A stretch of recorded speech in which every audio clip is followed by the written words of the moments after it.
and welcome back to the JoJo's Arcs tier list. We got Mason, Arthur, and June here today.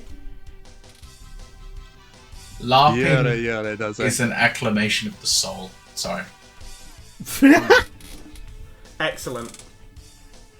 Excellent start. And, of course, before we begin, we must reset Peak and Dumb Stinky Doodoo Fart tier. To quickly go over for those who, for some reason, have refused to watch the first part of this. Go watch it. Yeah, because part skippers in the audience. Part skippers in the audience. But what we have here is the usual S to E grade scale of your typical tier lists. But we also have our peak tier for the individual one we think is the best, and Dumb Stinky Doodoo Fart tier for the individual one that we believe to be the worst. And we start today with Jotaro Kujo, Part 3, Arc 1. I actually unironically think this is one of the coldest openings to any show.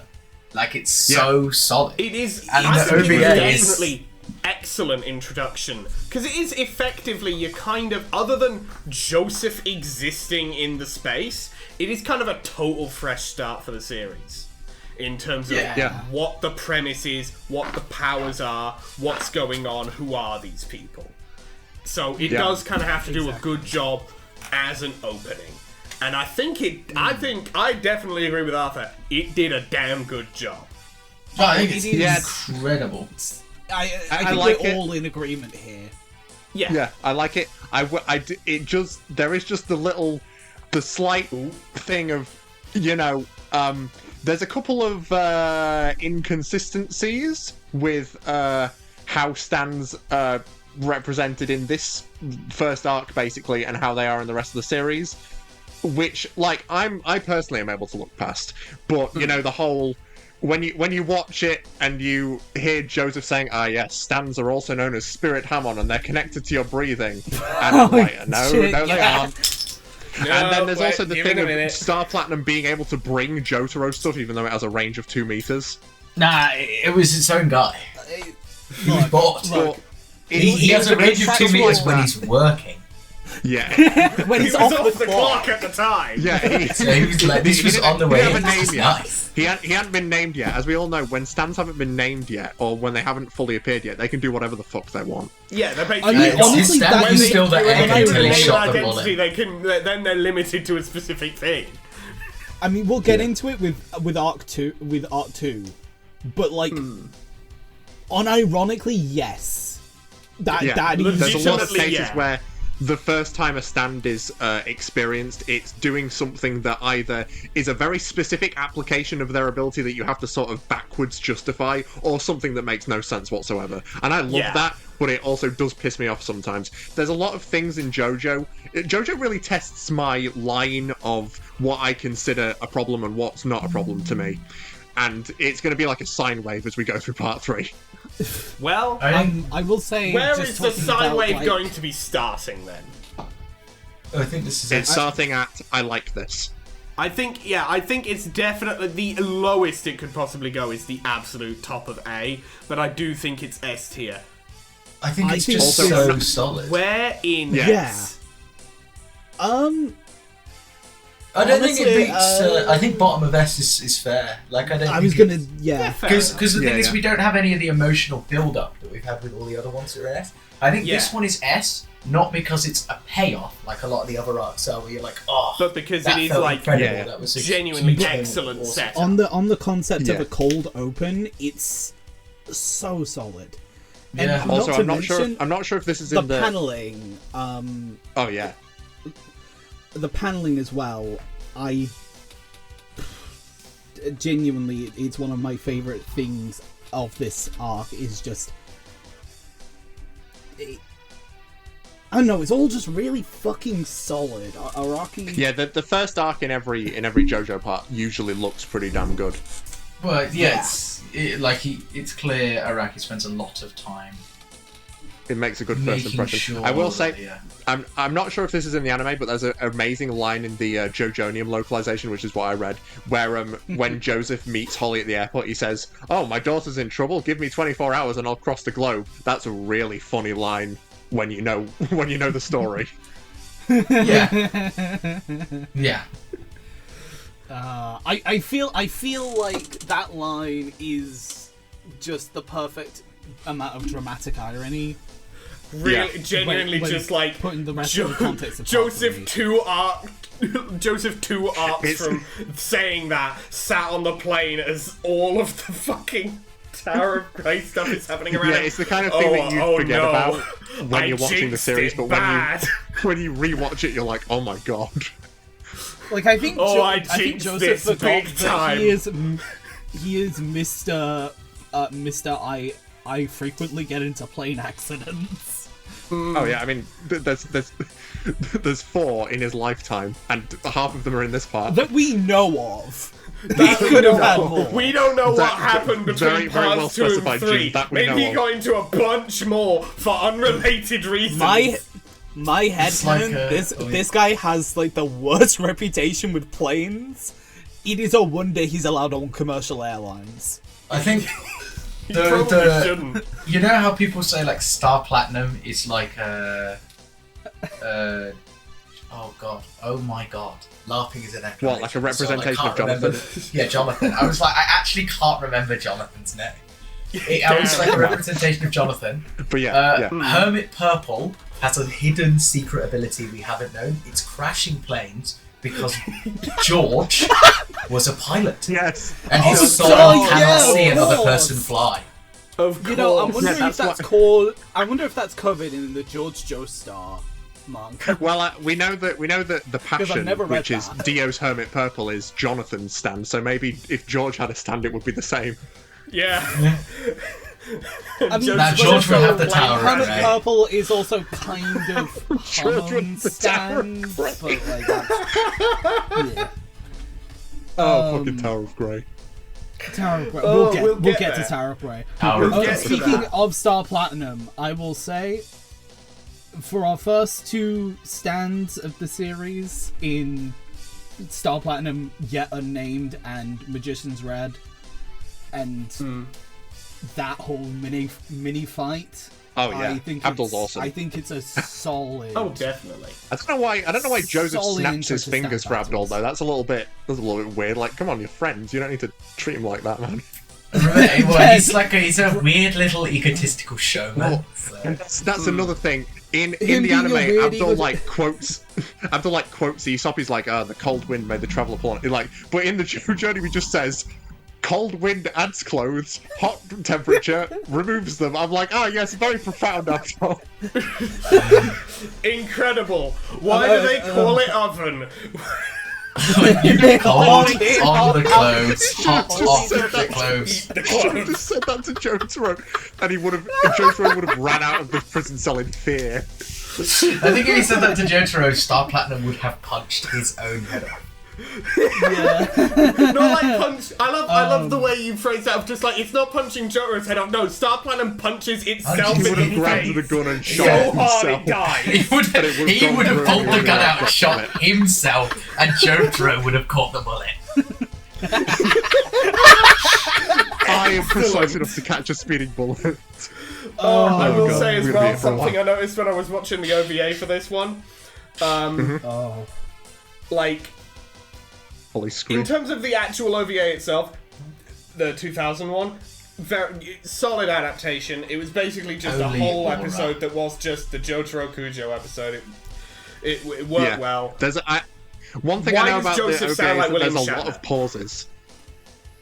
So there's Why a does lot of Joseph pauses. kind of sound like William Shatner? Like with And he says the pacing Jotaro. of his fucking words. Every time he says Jotaro, it sounds like it's been added in post. Jotaro. We need to get Jotaro out of the cell. Do you think he just Excellent. flubbed it the first time and they just had to like Every single Every first time, Every yes, time, and they you mean. had to edit him in saying they had, Jotaro like, after over and after- over again. Also, in Abdul post. kind of has a Russian accent in the OVA. Yeah, Yeah, we'll get to the accents. Don't worry, we'll get to the accents in the OVA. One of them in particular is Egyptian, right? Yeah, Yes. I'm pretty sure. Yeah, cool. Yeah. Yeah, no, not even So, pretty sure. no idea He why just is. they gave him a Russian accent, but... I was just gonna be like, maybe it's because he's from like Afghanistan or something, and it's like he's commentary. No, he's just Egyptian. He's just Egyptian. That's the thing. Also, crazy commentary to put in there, I guess. No, it could have been. I could have been like, whoa, that's a really interesting idea. But no, they just was fucked really it. cooking on that, but no. No, they I'm just not brave enough actually for politics. full on fucked it. So, Alright. next up, we have Part 3, Arc 2, Noriaki Kakyoin. I actually think this arc on the other end is kind of ass. I don't know about that. I was just going to say, on the topic of the OVA and its pronunciations of names, yes, Kakyoin. my name is Noriaki Kakyoin, and my stand is Hierophant Green. I will And then also say, eventually it gets at called one point, Kakyoin. Alto pronounces it Kakyoin. Kakyoin. Kakyoin. Yeah. This is the one. Sorry, I just wanted to No, go on, quickly Jake. cut in and say, No, go ahead. I love how the first proper look we get at Kakyoin in the manga he looks like this. Yeah, there's a lot of cases of JoJo characters looking a lot different to how they did in their first appearance. Usually it's because their design is too detailed and they just remove things. Yeah. Like, Jotaro has so many things on his uniform when we first see him that all just disappear. But Kakyoin looks Because really they fall off between fights and you can only get the tailor to fix the jacket. Yeah. Yeah. Okay, that's my new headcanon for that shit. Yeah, I that makes choose more to sense. believe this. You can only sew. He has a specific tailor that he goes to get the shit crisped out. Yeah. Yeah, they just got a tailor in the background, just between. We never see him. The tailor's just off in the distance somewhere.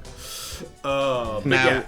Kakyoin is the first and probably the most famous example of a stand acting obscurely in its first use, and in this arc's defense, I think it's one of the more believable ones. Like, wait, I've seen so many reactions where it's like, wait, I thought his stand let him damage people through paintings, and then you've just got to reconcile in your head, no, he was just being really extra and just attacked Jotaro specifically on the leg. So extra for To nobody. be fair, Jojo is just about being extra.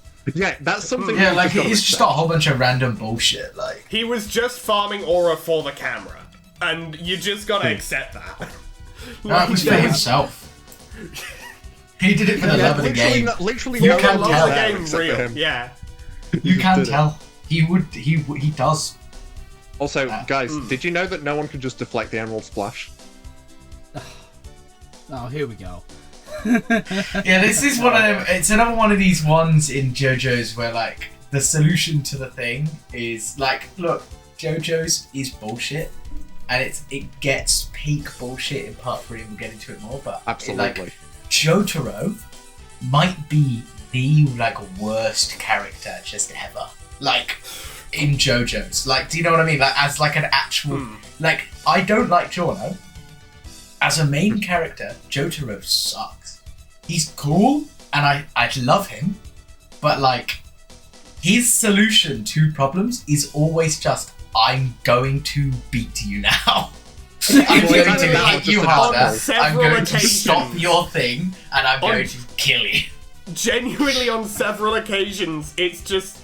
on quite a few occasions, Kakyoin included, it's just a matter of like, oh, okay, we've got a system here with a bunch of unique powers. Okay, maybe we're going to see a lot of these different powers interact and problem solve around each other. No, Jotaro's solution is, I'm going to hit you. I'm going to hit you really hard, and you're just going to fall over and be dead. However, Jotaro is just the catharsis character. Yeah. But this case is actually one of the better ones of Jotaro just no diffing an individual because he can. He does have to do the cool thing where he pulls the bug out of the head. When he pulls the Hierophant flash Green bug, out. And we get to see Hamon used for the first time and of like 5 times in this part. Yeah. Also, there's a fun detail in the anime where, in this episode, Star Platinum is voiced by Dio's voice actor in both the sub and the dub. Because I think that's supposed to be like a little sneaky hint that it's the same as the dub. But that's something you'd never pick up unless you knew that in advance and also looked at the credits, because you'd never be able to tell. Yeah. I have a quick question. When Kakyoin gets flesh-butted, how did this happen and why did Dio do that? He was like, well, get this the flesh bud enforces loyalty, but it also apparently weakens stands, which is a bullshit explanation. But it's literally just so that he can control people. No, I'm just like, why Kakyoin? When did he meet Kakyoin and why did he do that? Kakyoin was on holiday with his parents in Egypt, and Dio encountered him. And he just went, fuck it, like, this'll be... You're my agent. Teenager. He legitimately goes, you're my agent now? I'm putting you in Japan. Or rather, you live in go Japan. Home. You're my strong Go Japan. home and be a spy. Yeah. Because he literally has no... Like, he doesn't know about Jotaro, right? No, he probably would have figured out about Jotaro. At the very least, there's not, like, the stands only emerged in the last few years, so either way, bare minimum what happened is Dio went, I've got a vague feeling that something strange is going to happen with Jonathan's bloodline as a result of me awakening this power.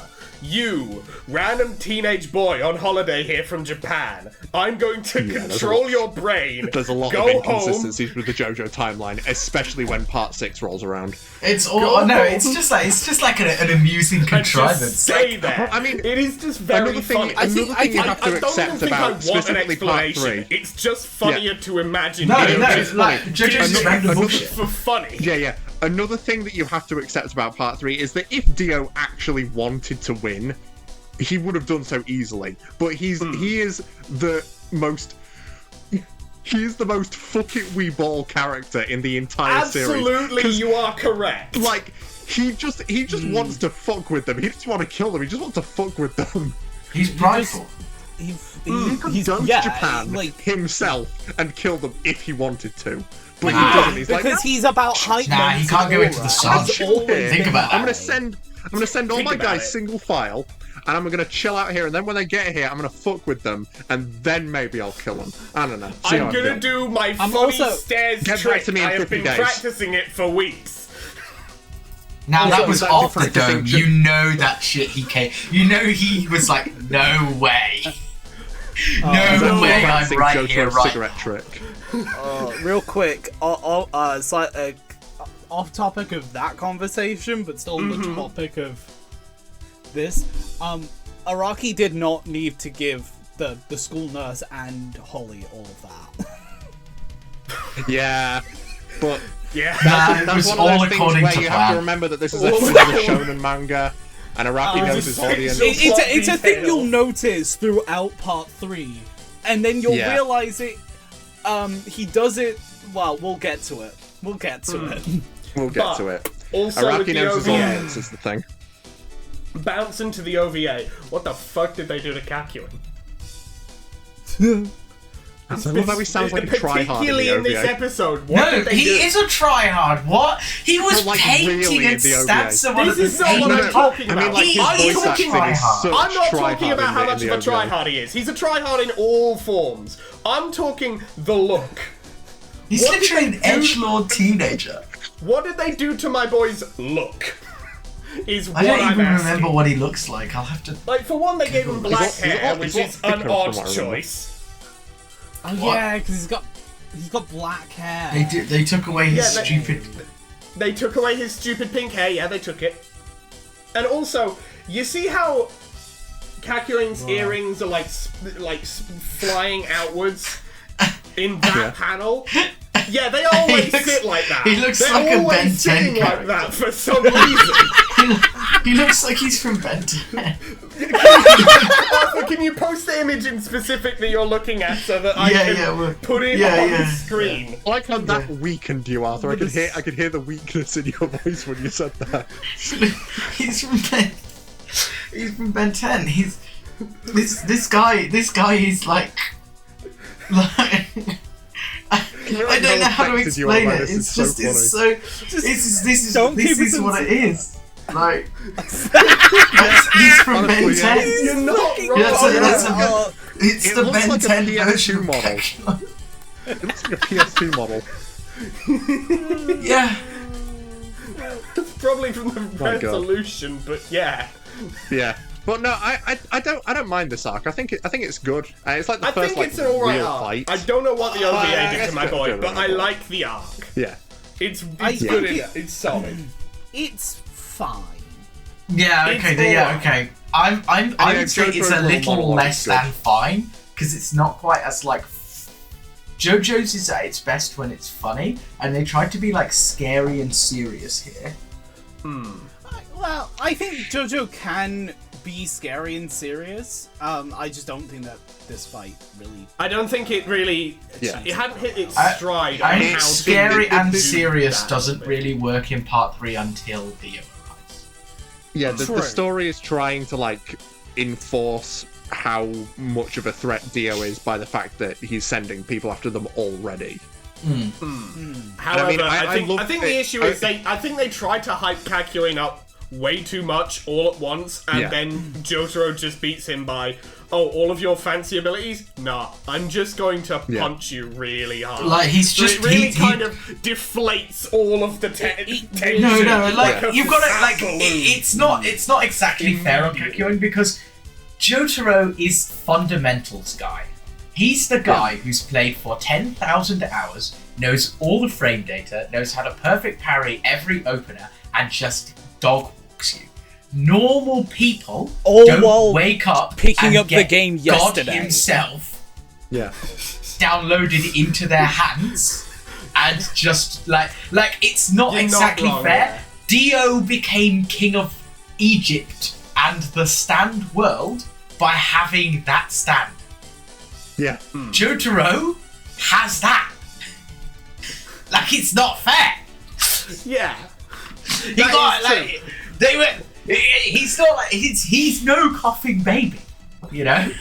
I'm not expecting him to be a coughing baby. He was I'm just not expecting ready him to not for turn hydrogen everyone bomb. else into a coughing baby and be a hydrogen bomb. It's So like, the final like, battle the is first arc. the final battle is Coffin Baby versus Hydrogen Bomb. coughing bomb versus hydrogen bomb. For real. But yeah, it's just like yeah. I think it's just a matter of like Kakyoin. yeah, where are we putting Kakyoin? Where are we putting? And it's like C. Like it's just not like great. Where are we thinking in C? Where are we thinking in C? Oh god, I've got to remember the first two parts. I put it at the top of C, personally. Yeah, I would put it like, it's slightly better- below that one. What was the one at top of C? That was Dire. That was the yeah, that's specifically the battle at Midnight's Law. Yeah, 3 from a faraway land. It was the fight. It was a fight with Dio, not right at the end of part 1, but like the one in the castle. The one where he uses the sword. Yes. Yeah, the one where Jonathan uses the sword. Oh, The and one where cuts his John head off. uses the sword. Yeah. Yeah, that's the one. And he just he instantly freezes Cross Thunder and Slash. Yeah, he Yeah, fucking correct. Demolishes Dynamo. No one can Yeah, I ever think beat Kakyoin's this probably move. better than It that, never that's wins ever. Yeah, that's my point. Like, and also, as we go on, there will be strategy more that is arcs that end apparently up in invincible. C tier. I'm gonna be real. Yeah. Yeah. Look, I don't. Hey, also I'll say I don't think this is like a bad arc. It's just not. No, of course not. It's just it's weaker than It's other ones. there. And it really suffers after like that crazy open, and then we go straight into we don't give a shit about like he's not scary. Stop try-harding, bro. You're alone in the room. I'm going to note if you and pull this bug out your head. Woods. Yeah, or the woods or whatever. Like genuinely, it's Yeah. just like Everybody knows Alone in the Woods is bad. Shut up, Disney Plus. Trying to split the Gravity Falls finale into 2 episodes. So, on to Tower of Grey. Part 3, Arc 3. Yay. S tier, top of S tier.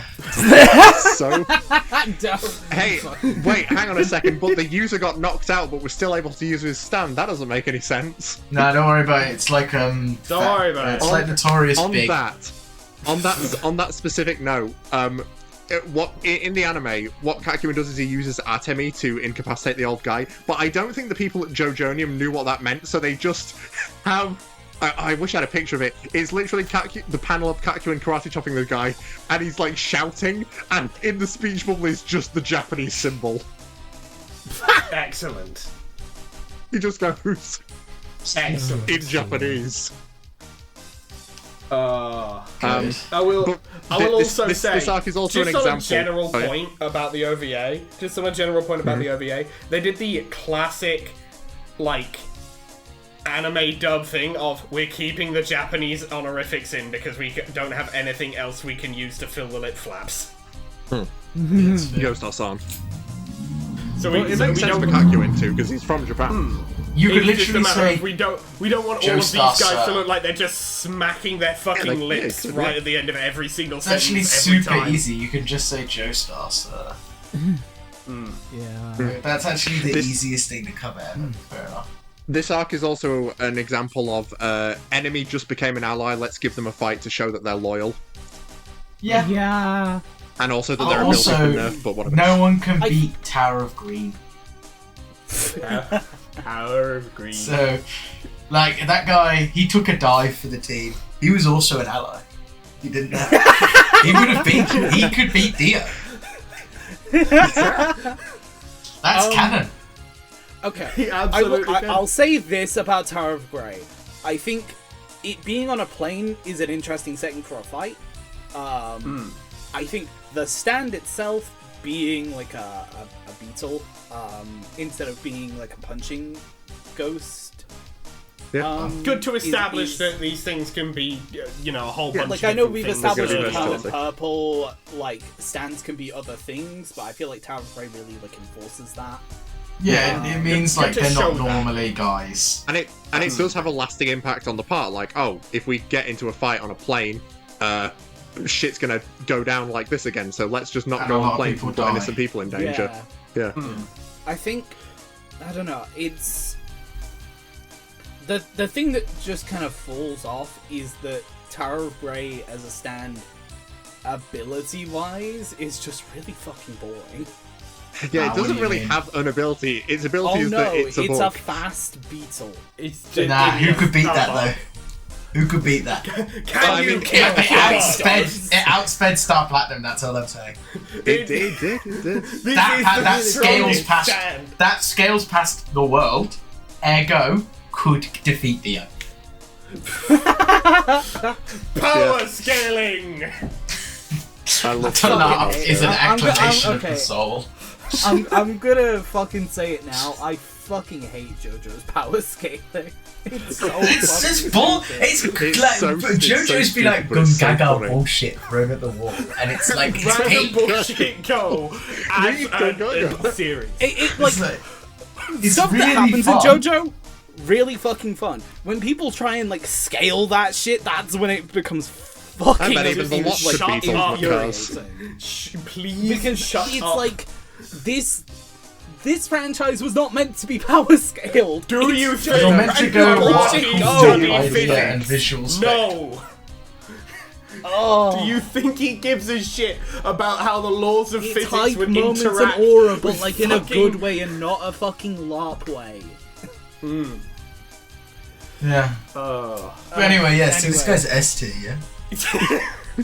Like this one's peak. One more thing before we rank it. In terms of Tower of Grey in the OVA, it didn't fucking happen. They skipped it.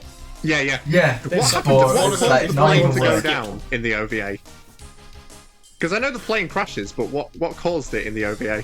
I think it was just like a conventional saboteur. I think someone just blew up an engine or some shit. It's been a hot minute. Let me look back at my notes here. Yeah, the plane going down due to a mundane act of sabotage is what I've got in my notes. So yeah, someone just actually normal style blew up the plane. Like that is just as effective as bringing. With I wish there was more of that in JoJo's, like stuff that is not caused by a stand. It's just shit. It's just happens. Like some guy just fucked the engines up, like normally. I think it'd be really funny if in like part 4 there was just a normal murderer who was doing shit at some point. They just ran into him and were like, oh yeah. Oh, okay. Oh yeah, normal murders can happen. Shit. Yeah. So I got Tower of Grace seriously. Yeah, unironically, like D, like nothing happened. Yeah, it's a D. Yeah. It's kind of just a, this is why they're not taking a plane. The gang I put tried it to in swat top a fly of and D it because doesn't at least work. it's a bit more interesting than like 1-2 and 2-8. Yeah. Yeah, just 'cause it's like funnier. Yeah. It's funnier, but I don't. But it's still D. It's funny because it is still the gang it try and serves its fail to purpose, swat a but fly. it's just But It's top of D because it's the nap attack from Super Mario Maker. Or Mario exactly, yeah. It also does reveal that Dio was only allowed to take over the stand vote because Tower of Great was not interested in doing. Bro just wanted to keep committing terrorist attacks on planets. Like he loves destroying planets. He just loves being a terrorist. adores fucking up aircraft. And You see, Dio. I just love plane accidents. Like Dio didn't even hire that guy. He didn't know they were going to take a plane. He doesn't know planes exist. He's from the Victorian era. Not Dio's He died before the Wright brothers. He died, quote unquote, before the fucking Wright brothers showed up. Like, he didn't know. He doesn't. Nobody's brought it up to him. He doesn't know people can fly. He barely knows what a car is. He doesn't know what a plane is. That guy decided to It's a fuck real up a shame plane that.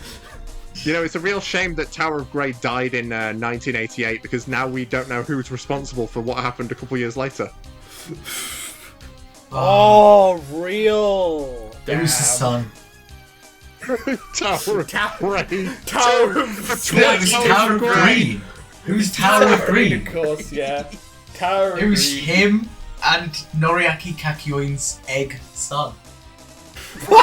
No, we're not getting God, into the no, clamp that should be a fucking topic. thing. We're not getting into clamp. Anyway, moving on. We gotta move. We moving gotta on. move. Next up, Silver Chariot. Next up, Silver Chariot. Pretty Arc cool. I like this. Arc 4. I like this offensive. Like, it's a cool stand. He's a cool guy. He doesn't have a flesh bud. He's just wrong. No, he does have a flesh bud. Oh, I thought he was. He's the only other character on the flesh No, bud. he has a OVA, he doesn't have a flesh bud. He's just wrong. Yeah. In the And I'm like, actual that's the series funniest itself, shit no, ever. they do have that. Okay, no, I was like him in the OVA, him not having a flesh bud and just being wrong. He's the funniest shit He ever. just sided with Dio because he was just like, I want to find He the was person just told. who did this. Like- I don't care. I don't give a shit. Morals don't care. I'm here to just kill one guy and then disappear forever. Also, this is the first of multiple times in Part 3 where a character wins by digging underground. Yeah, no one expects that does that. happen. No a one lot. expects the verticals. No one expects the verticals. And Spam, bro. other thing I was gonna say was Gamers never look up. Stand users never look down. yeah. My favourite part of the first quarter of Stardust Crusaders is all the little Dio scenes. Like they're really front loaded, and then as soon as Enya dies, they just don't happen anymore. No one cares. Dio's just bumming around. Who cares? But it's He's really got no one nice to the way that gloat they and do build Orifon tension. directly to. I mean, so they made an he's entire just- character out of it in Heritage for the Future. They made Shadow Dio. Yeah. Yeah. Like, I do love that of just we don't see Dio after Enya dies for the majority of the story because he just didn't have anyone to Orifon to that we were allowed to know about yet. So we just don't see him until fucking I think it was Hol Horse. Goes and sees Well, him, there was an is the added next scene in the bit. anime where he has Ndul killed the Speedwagon followers, but in the manga, he literally disappears until shooting Dio. Yeah, and then it's just straight up Dio's just oh, finally, I can Orifon for the audience again. I can. Also, shout out to Michel Polnareff, the only person in the world who is cool with the fact that he's a namesake in Jojo. He found out about Polnareff in the anime, and he posted a picture of himself next to Polnareff, and he'd photoshopped his glasses onto Polnareff, and he just says, "I am Jean-Pierre Polnareff." That's sick. That's fair. I know that. That's actually really fucking cool. I know there's a couple. I know that Savage Garden was cool with stuff being used in JoJo, but he was the first. He was the first. That automatically makes him the coolest. Absolutely. I will say, also, I don't know. In terms of this fight, I think it's just fucking hilarious. Just some of the shit Polnareff does. Oh yeah, the Tiger Bomb Gun. It's a great setting. And he just decides to float upside down in the air for a while. Yeah. He's just funny. To fuck about. He just fucks about. Also, he's very funny. obviously Polnareff is the real main character of Part 3, and it's nice. Yeah, obviously, he's the goat. Yeah, that's my only problem having with Polnareff is that he is a sponge for screen time. Plot, motherfucker. Yeah, no, like we've had a whole lot of like a long extended prologue just to get to Polnareff, the main character. Yeah, I mean honestly, I don't mind that he's the main character because again, Jojo is like a terrible idea for like an actual. But yeah, but it doesn't say anything. It's kind of a shame that like Avdol and Kakyoin really don't do much. That's true. It would be nice if it were especially like Part 5 and they had like the whole game and stuff. You're right. Yeah, if the attention was split a bit more evenly between the characters, but instead that's why it's Part just 5 like I will Polnareff also and say, Mo- I don't also remember Jojo. if this is a thing in the anime, but in the manga, they do just have, when they foreshadow Jake Isle, they do just show him fully fucking naked, and his fucking ass cheeks are like Yeah, they do. chiseled as fuck for some reason. He also has a lot of hair from what I remember, whereas when he shows Yeah. up, he's bald. It's really... I know it's just like... Araki never misses the opportunity. It's like, he don't got all that! Araki, why? Because Polnareff imagines him that way.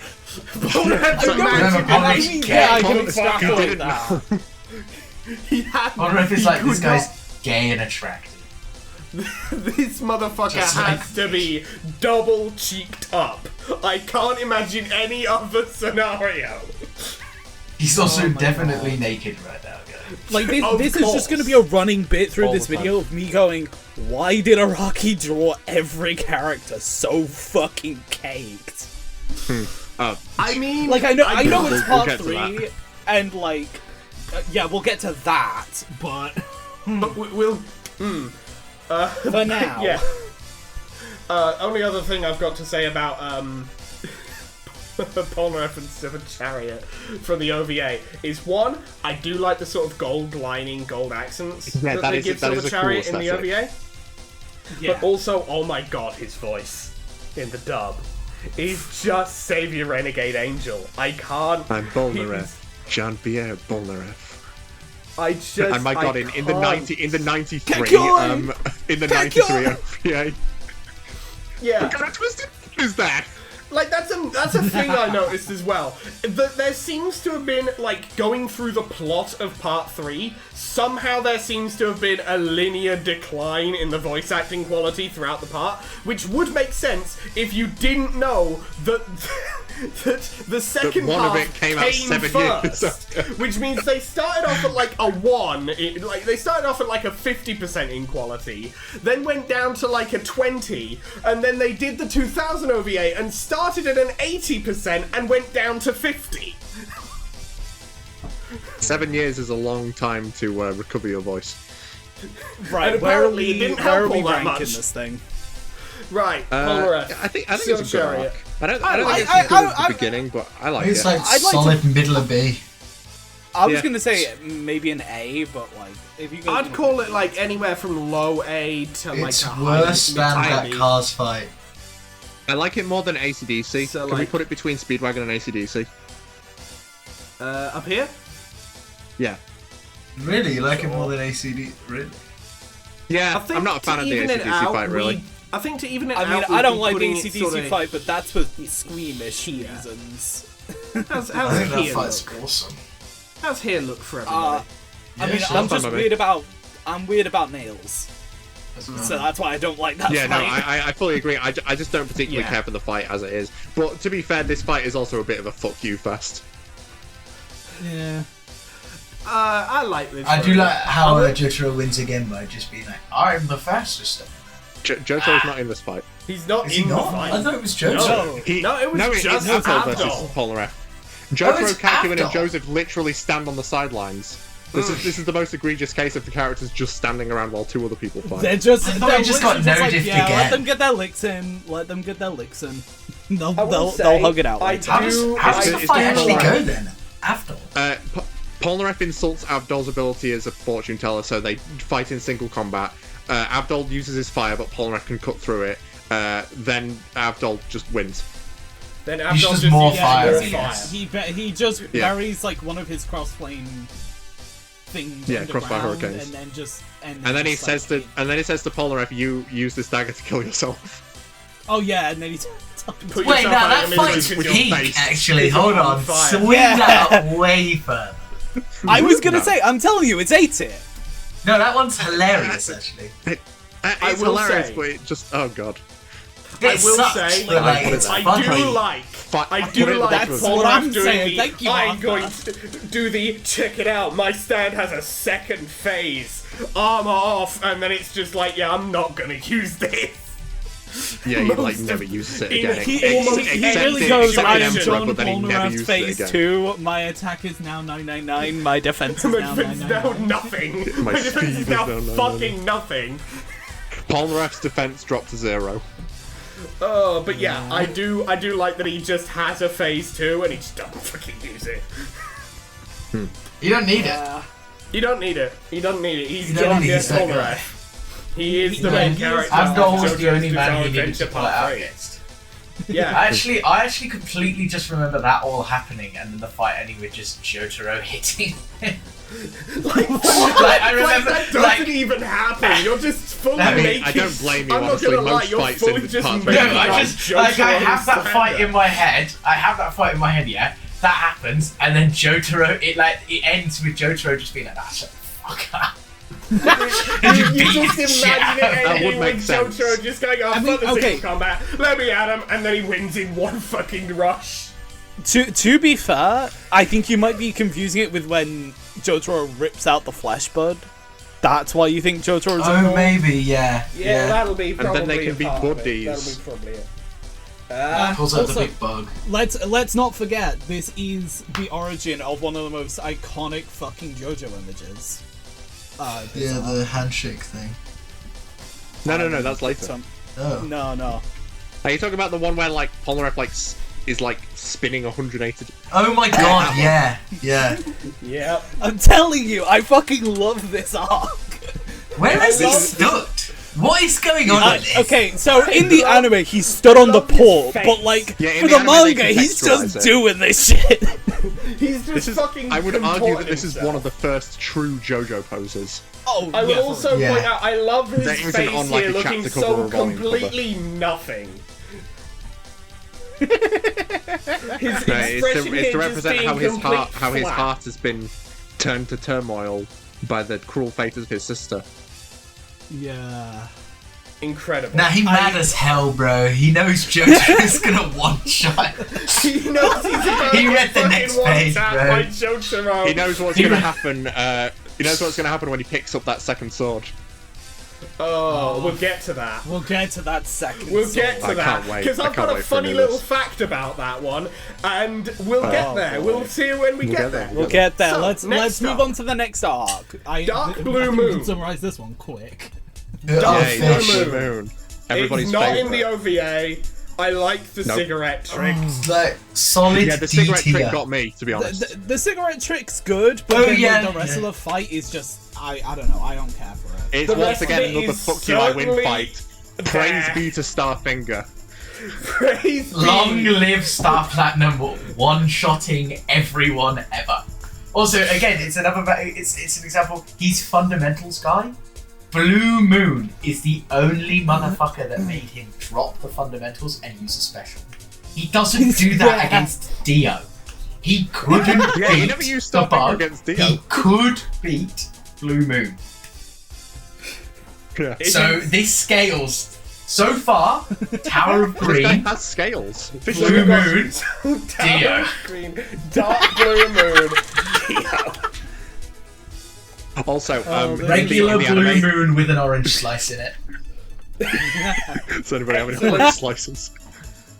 There's an absolutely devious sound effect that plays when they reveal that he's the imposter. Like, it's just like a slow-mo shot of his face just turning into like a weird grimace, and there's just like an absolutely incredible sound effect in the background that they just added for some reason. Probably just to pad the episode. That's fun. Alright, where are we putting... This one's a quick one, aside from the funny I think just scaling. bottom of D. Just like Jimmy. Yeah. It actually might be top of E. Honestly, it's so ass. Honestly, I'd agree. I'm not... You could genuinely skip this arc. And nothing would particularly change, other than you wondering, nothing would be where's lost the moon other than... card in all of this? Yeah. Secret. And that's I mean, okay, to be fair, I can understand... Mocking because Dio. the moon is That's where it associated is. with the ocean. Yeah, trouble on the water, lies, betrayal. Like, yeah, all that shit. Like, if you know Taro, you know. Also, I think Yeah, back when they separately, actually I think honestly committed they to could the have come Taro up with a idea. better name for this arc. Like, there's so many different shades of blue you could have gone with. You could have gone with navy Dark moon. blue. Navy That would've moon, made sense, 'cause he's a sailor. That's a But nah, fucking... dark blue. But no, dark blue. They don't know what navy means. It's dark blue. Dark blue moon. But yeah, Bottom tier character. He was The certainly only in thing the that show for a bit. remains from this arc is the fucking girl. I've forgotten her name. Man. Oh god. Yeah, Anne. That's Anne, it. I've We got will noted. get to that with the next arc. Speaking of Yes. Anne. Unfortunately, we must now get into the problem. Part 3, arc number 6, strength. This So I actually arc think pisses me Immediately. Yeah. it Don't sucks. show a miner's ass! Yeah, it sucks. The real shame is, I think the idea of a monkey owning a ship is such like an interesting, like, what? You were smoking crack, bro.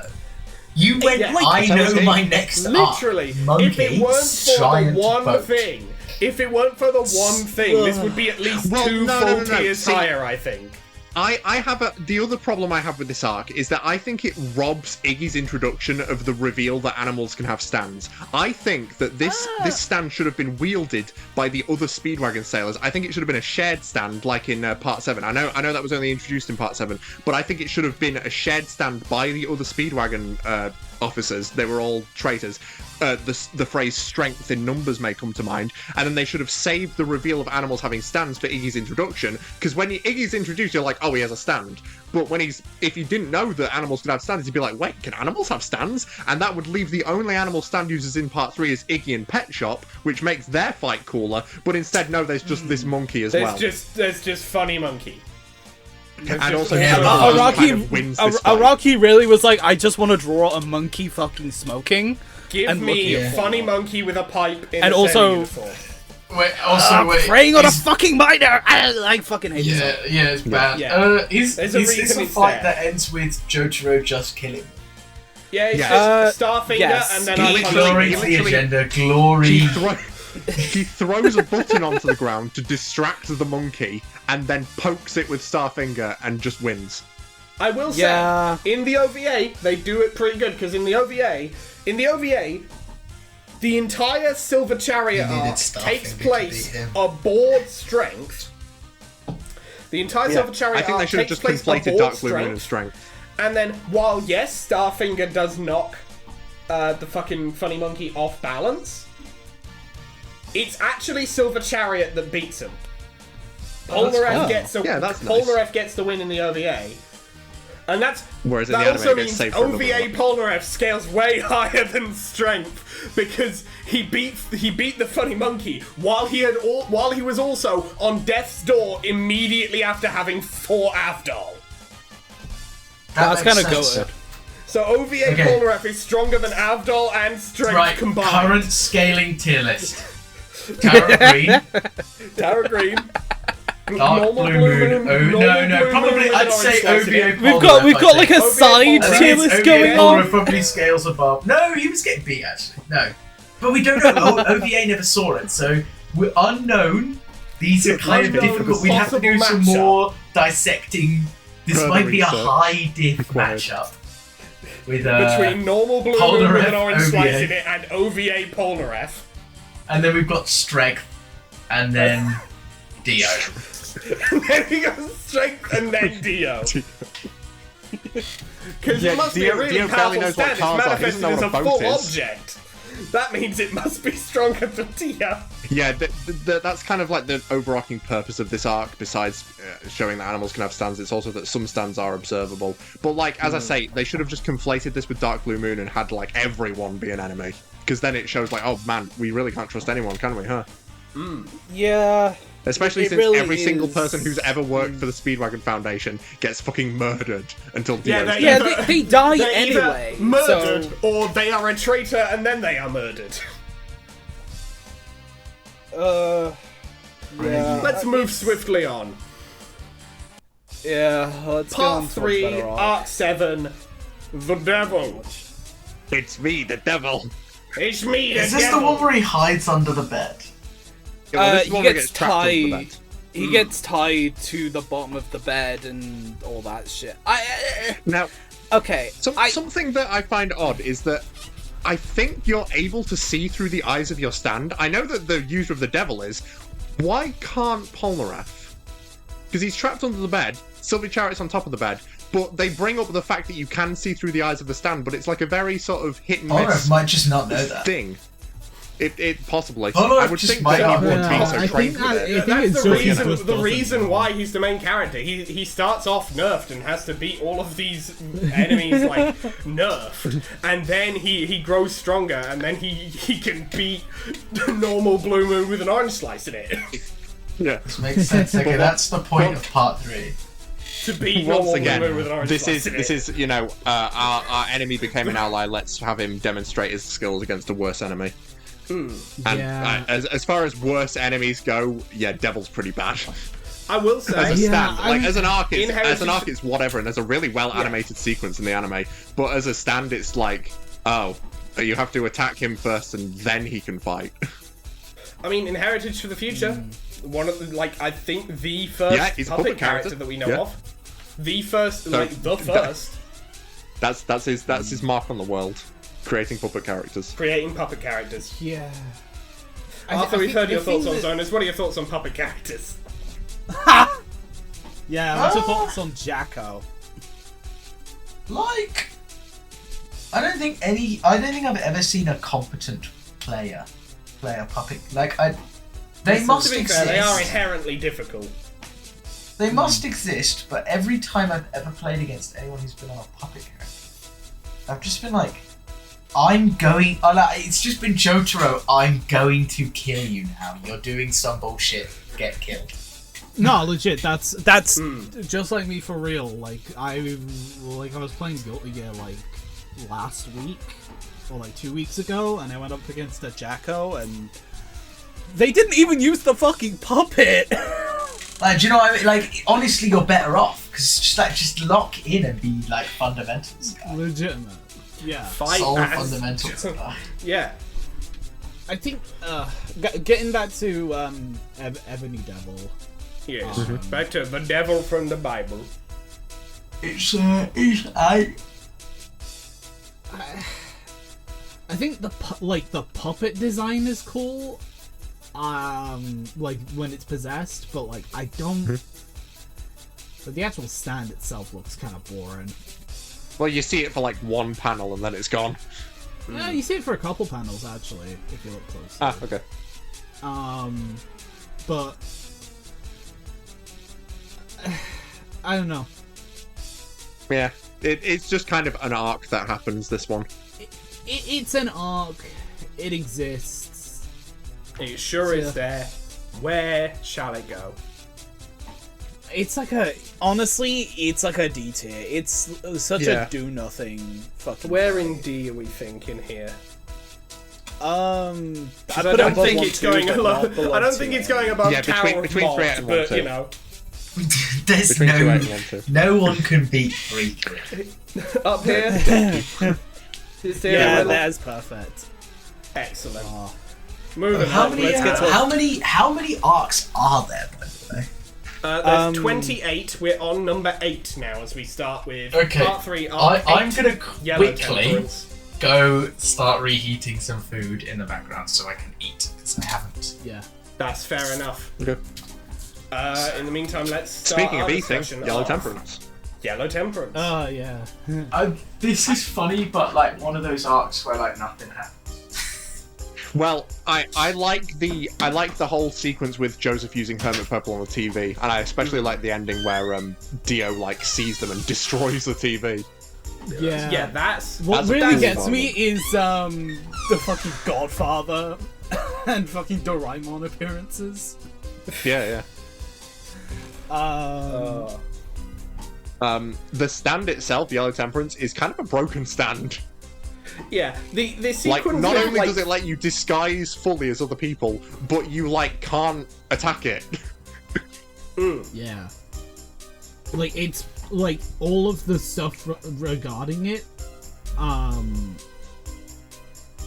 like, it's just a really interesting stand.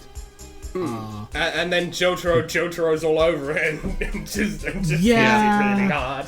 Well, I mean, he had to use the secret Joestar technique to win. True. True. Also, I this will arc say, does our the whole first, fake first in a while. Kakyoin sequence is Yeah. very funny that those bits in specific became the meme of, look, this is Jojo's, look at Kakyoin, this is Kakyoin, Yeah. this is what Kakyoin's like. And it's Yeah, like, no, it's literally, literally not. No. It's my favourite This is thing like- about it is just like, this is full slander. This is Yeah. the Like, the earliest only slander. thing that wasn't slander is him going, Yeah, because Kakyoin does that too, and Jotaro's like, wait, what it's the the fuck? only that mannerism. was the part that wasn't slander? That was the normal bit. Honestly, Jotaro valid reaction. Normal, yeah. This arc also does have our first in a while of gratuitous dog death. Oh yeah, that too. Also, Give it a dog. just randomly, like I love the disguise. Yellow Temperance's ability to disguise itself. It's Yeah. just a really, I don't know. Like And it really makes a certain other stand user look super weak later on. Oh yeah, no, I know where that's no other going. stands that like that can disguise the user in the way that Yellow We were Temperance talking about does. this being a busted stand, and I just want to quickly interrupt with, yeah, but they do just punch it to death, so it scales. Well, a lot. yeah, but you must also remember it's Jotaro who just punches it to death. By that right, fucking Hierophant Green can go fuck itself. You did like no, a good chunk no, I of know. these. Look, It's just. I mean, in Heritage of the all I'm Future, saying you is it can scales use lower than Kakyoin's strength. ability. To be Jotaro fair, just to be fair fucking- to Yellow Temperance, the only way Jotaro is able to brute force it is by using water. So he doesn't like. Yeah, So he doesn't even defeat the then- stand, he defeats the user. oh yeah. It's the user, which is slightly more. Never mind. Put it up there with Tarago. Tarago. Okay. My hot take is I think this is like a B tier fight. Yeah, I think it's I fine. do think it's alright. It's, Yeah. it's definitely one of the more dynamic fights so far, with Jotaro having to like jump across the cable cars and whatnot.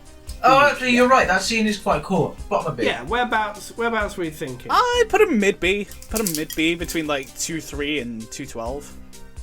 Yeah. Boom. Nah, no way you're There we putting go. that above trying to read what any of these are. No way you're putting that What, above one of those. above Santiago? Yeah, but Santiago. I forgot the name of the band. Okay, fucking Santana. Ugh. yeah. Anyway, Okay. Next up, if we're all agreed on that, or at least agreeable Yep. to Yep. it. Yeah, we're agreeable. Alright, Aye. I think So- that arc has like 3 cool things in it, so yeah, it's actually good. Yeah, I think fair it's enough. funny actually. Yeah. Yeah, true. yeah. Next up, we Just have a submarine. No, not yet. No, we're long. Not for a while. We are. No, we're not quite there. Next up, we have arcs away from the 7. Our next OVA present arc, Emperor and Hanged Man. Oh my god, this one's so good, actually. Yeah. Polnareff, you keep talking about the mirror world or inside the mirror, but you need to remember, there's no such thing as a world inside a mirror. This is reality, says Kakyoin, wielder of Hierophant Green. To Polnareff, wielder of Silver Chariot. Wielder of Silver Chariot. About another stand. Fucking Kakyoin, dude. Do you think Kakyoin had a fucking aneurysm when he found out? Well, I mean, they talk about it quite a few times in the first part of, like, maybe we should, like, leave Kakyoin behind. Like, they mention it in Death 13 because he's, like, losing it over the baby. But they've said it a few times, like, maybe we should, like, leave Kakyoin behind. He's just a kid. Now, this guy cannot fight. He's just a 17-year-old, yeah. He sunbathes in his uniform. Remembered the one thing that he remembered something from his fucking like high school physics class, and he was like, "Yes, I must apply this," and it happened to work. But the thing that gets me is just the absolute irony of Kakyoin's statement as soon as you read part 5. Yeah. I think everybody noticed that. Yeah. There's no such thing. He was being strangled by the man in the mirror. It is also notable that I think this is like this chapter is where fucking Araki just popped off about the random facts he knows. Yes, this is where it begins. Because I actually really like it. I really like that he just reads. Don't get me wrong. I like it. It's funny. I don't get me wrong. I think it's great. This is the beginning of it happening. This is like technically it starts with the beginning of his with Ebony Devil because like he spends like a couple pages yapping about Singapore.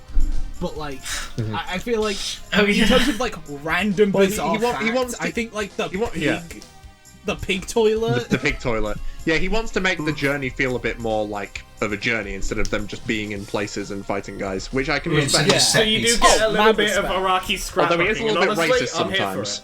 I'm in. Yeah. They did also remove the pig toilet scene in the OVA. They did cut that. Yeah. Damn. So, why live? Why are we even here? That's why OVA Polnareff scales higher, because he wasn't terrified of the toilets. But we've got to talk about the actual best character of Part 3. We all love him. We all know him. Hol Jay Horse. Guile. He's good, actually. Like, I agree fully. He's a fun and interesting and good character. Oh, I'm also glad that he didn't become a good guy and he stayed a dickhead the whole time. Yeah, we got a dog instead. Asshole. Yeah. He's just the op. He's a loser Yeah. with a and also his stand is like genuinely perfect for someone that ain't got nothing going on in their life. Just a gun. It's a gun. It's just I have a gun and I with can like control the bullets. telepathic bullets. I will shoot you with my gun. He ain't got Also nothing notable going that on. this is like Truly, one of the few times that Polnareff That stand scales below Jotaro Kujo who can catch. He is the Zoner of all time. Oh yeah, he is the Zoner of all time. I've played Heritage to the Future. Yeah. I'm fucking. He truly sir. is the Zoner He's of so all good time. that they put him in the game twice. Oh, you know what? Actually, Yeah. something Gave him a I shit thought about. moveset. I know, obviously, zoning. Like, I hate zones. However, I was thinking about it, and I was like, actually, in Smash Bros, I actually really like them. I think. Oh yeah? Which character? To be fair, Smash Snake. Bros is correct. kind my of different favourite. because it's a platform fighter. So that's think what I was gonna say. I projectiles are think a lot when more you're- acceptable. Yeah, when you're in a I platform mean, the alternative is fighter- that you play Sonic and everybody has a miserable time. Thank you, Ultimate Tier List. Rushdown character. We pour one out for Ganondorf every day. He's the goat. Oh, Yeah. I love how also Yeah, I get- they did make, I will say also, they did make Hol Horse, like, notably even goofier in the OVA. Oh Like, yeah. he did just If you're not full goofier in the OVA, you're gooflex. doing something wrong. yeah. Yeah. And we'll get to another goofy thing in the OVA. But yeah, But that will Hol come Horse is later. awesome. And I think Jay Guile is also a pretty decent antagonist. Like, I like his how cruel he is. Like, he just attacks a random guy and tries to make him think, and then he attracts him. Like, you know, as antagonists go, I can understand why Polnareff wants to fucking kill this guy. So yeah. Yeah. No, I like it. I like also, that they just have an evil guy. We can't talk about this arc without addressing the elephant in the room of the fake out death.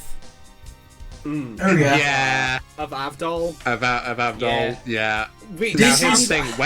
When it happens, it's shocking. When you find out and you think about it a bit more, you're like, oh.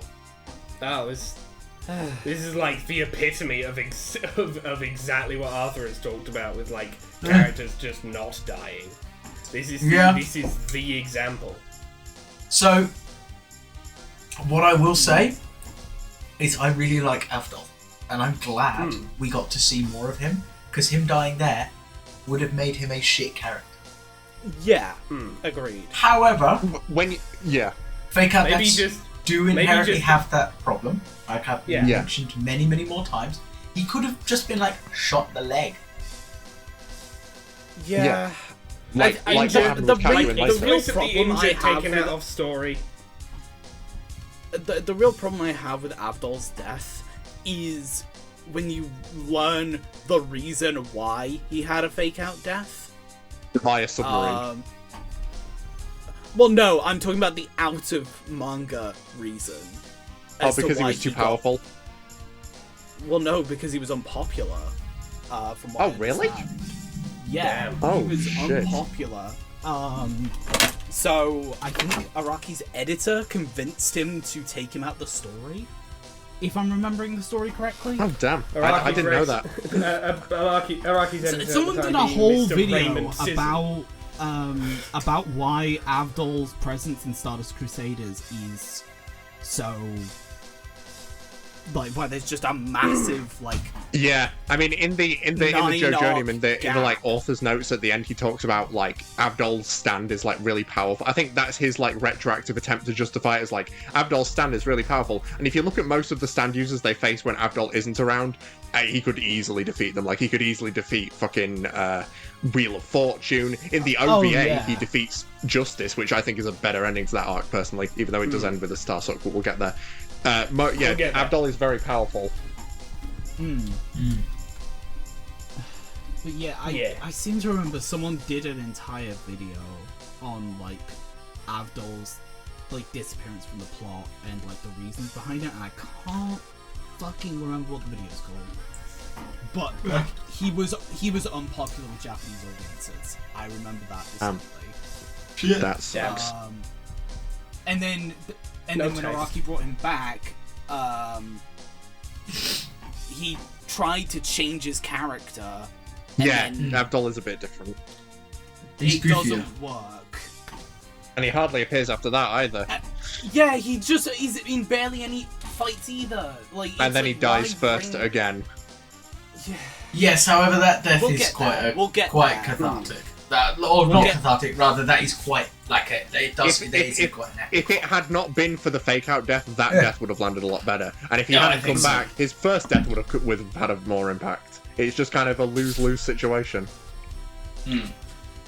Yeah, but we'll get to his proper death when we get to Emperor it. and Hanged Man. Yeah, I don't think that's a mark against Emperor and Hanged Man. I think this is like upper A. It functions as helping Polnareff's character arc. So we're thinking here. I think top of A. Why not? I'd say one behind top of A. Okay. So we're sort of in a. Yeah, I think we'll put it there. Yeah, I think that works. Next we have Empress. This one is also not in the OVA, although the stand user for Empress does appear. No. This is their arm thing. Yeah. The fucking arm parasite. The stand there is it's only threatening because it goes up against Joseph. Any other stand user would instantly kill the stand. Yeah, it literally it just happened. But we do get one last Sugini or Maiwa from Joseph. Yeah. Which is worth the price of admission if you ask me. Joseph gets and it also kind of expands Hermit Purple's abilities. Yeah. The bit that just annoys me about this fight is that it only works to fight Joseph. Yeah, I mean, well, I did, like, you know, obviously this person's shit, basically. But I do like that they're like, fine, I'll go for the one person who can't instantly kill me. Yeah, it's a good allocation of, like, Joseph has just kind of been standing around and doing exposition. Let's actually give him someone to fight. And we're closing in on halfway through the story, so we have to give him something, or he's just going to be bumming around the whole time. I just wish it feels like very similar to the Polnareff and Kakyoin, like Tower of Grey and Ebony Devil fights, where it's like, but Joseph's been there the whole time. He could have done things. He just kind of hasn't. Yeah. He has like, just kind of been bumming around, let's not mince words. Like, it's more of a, like, structural problem with Part 3 that I have, of I wish they gave Joseph more to do. Yeah. But I wish, I mean, it's at this point, Araki were a better writer. But, like, he gets better. Yeah, absolutely. He gets better, and there are gems in Part 3. We'll get to that. Yeah. For now, I think with Empress, I don't know. I like seeing Joseph like do some Glory Days shit again. So I think I'm thinking like a mid to low C. Yeah. Sure. Yeah, I think it's worse than Kakyoin. This one? Maybe, yeah, it's not better than the frogs. That's funny. I'd say it's not better than the frog. Put it there. Personally, but that's just me. Nah, I'd put it there. Alright. Yeah, we'll leave it. We'll put it here. What even is 1/6? Because that one was the Ripper? Ripple Overdrive. That was them fighting. That was them fighting just the zombies before fucking Tarkus and shit. Bruford and Tarkus. Yeah. Like that one was a very like actually nothing arc because everyone was just kind of bumming around there. There wasn't even like a very significant threat really, other than Dio being stood there and definitely not going to lose because there's another whole bunch of time on the story. Yeah. Oh, also just like I'm just gonna say this real quick about the end of the Empress. I think it's really fucking weird that Araki was like, actually, it wasn't this young girl, it was actually this ugly bitch. Yeah, he's like, look, why? Araki. Great look. Just have it. Strange decision. The lady. Well, he is like really into fashion, and so he's kind of like very, shallow in that way. Well, no, like, but then like he's an old Japanese man who has an he's not old when he's writing this. That's true. There's only a couple of other female stand users in this part, and they don't exactly do much to broaden the horizon. I think it was mid. I don't. Okay. No, I'm not justifying it. That's the problem. That's the problem with Araki. He looks the same regardless of his age. He does. Yeah, no, I'm not justifying it. I'm just being like, yeah, this is to be expected, pretty much. Stand like, Master Hirohiko Araki, stand name if I could turn back time. He was late 20s, I think, when he wrote Part 3. Right. I think. Right, next arc. Next up, the car. Yeah. Alright, 311 Wheel of Fortune. Alright, Well, this one, peak. Hey, Kakyoin, do you like sumo? That's like the only thing that happens in this arc. Also, there's a really random fourth wall break. Yeah. Oh yeah! That's it, Part 3's over! And Jojo's like, who will replace me as the main character? My thought immediately is Polnareff. It's Polnareff over there. Yeah. What do you mean replace? Also, he's already been the main character. This arc is just like, it's the same standard strength basically, just on a car instead of a boat. Yeah, it's a car now. Without, Anne's still here, so it's basically just the same arc again. What if I did strength what if again? What if I did strength again and didn't have a fucking naked child in it? What if I didn't do that this time? But the child is still here. The chart's still here, just with For clothes some on. fucking reason. I think this is solid middle of D tier. It Yeah, this certainly is D-tier. is Yeah. an arc. I would Also, put- like, I think I like Ebony Devil more. Honestly, That's yeah, I like fair, Ebony Devil more. than also than just like the, like, there is no actual way that Jotaro beat that. I forget if He- this is confirmed, but do you think Araki read Maximum Overdrive while he was writing this arc? Hell if I know. Because It's like it is kind of giving Maximum Overdrive. But he's genuinely just like, yeah, no, like Jotaro this is arc fully could have on been really fire, fun burning if to this death. were the Actually, he arc. took his coat off and he's fine. I No think this arc damage. would have been really good if this were the arc Joseph had fighting a motherfucker in town. And like this guy's like literally running people over in town. And Joseph is using Hermit Purple to like find a map out away, and then he gets to like a dead end, and then we see him use Hermit Purple to like swing himself up and Yeah, then so land like in the back we seat see of the car. Joseph pulling some Spider-Man shit a little bit. Yeah, Always honestly, loved I seeing think that would have been a much better use of this stand. Which I don't think car guy is inherently like bad. Sure. Yeah, No, it's like, a car. legit. I think don't it's a Car fun. as a villain is a I don't think that's a bad idea. I think the issue I mean, they is do a fair that how few things with it. that how it's written is just like the gang are absolutely fucked. They're so fucked. Jotaro's on fire. Actually, never mind. No, he isn't. He took his coat off and dug now he's underground fine. again. Now it's time to one-shot the enemy again. But he just So punched the car. Jotaro Let was me do the Street Fighter bonus stage. Jotaro was like, this character's DLC. I'll let this person use their specials if they paid for, and then double. and then I'm gonna dog walk him. Yeah. Yeah, Okay. he had to use his he had to use his How many guys has Ultimate DLC Jotaro by one the shot so far? Okay, so let's see. Kakyoin, Dark Blue Moon, do we Strength, count like? No, we don't count. We don't count Afdol in that one, do we? and this No. guy. No. Okay. 4, I think. Oh no, Yellow Yeah, so- Temperance 5, Yeah, we're now at 5 enemies. He's that done that and we're just under half and we're of the about time. to reach And 6.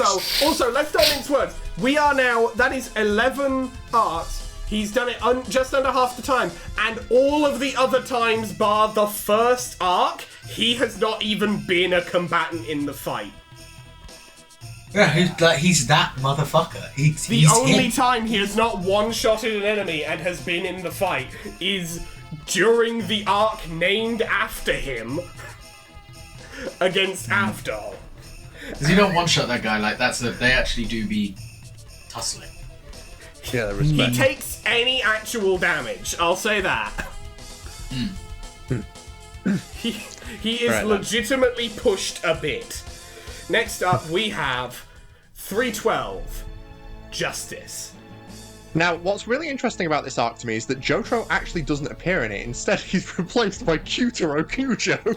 No Yeah, of course. way! Jojo character who never returns after this first arc. appearance. Holy goat! Yeah. Holy I can't goat! believe they foreshadowed the villain of Jojo Lands this early.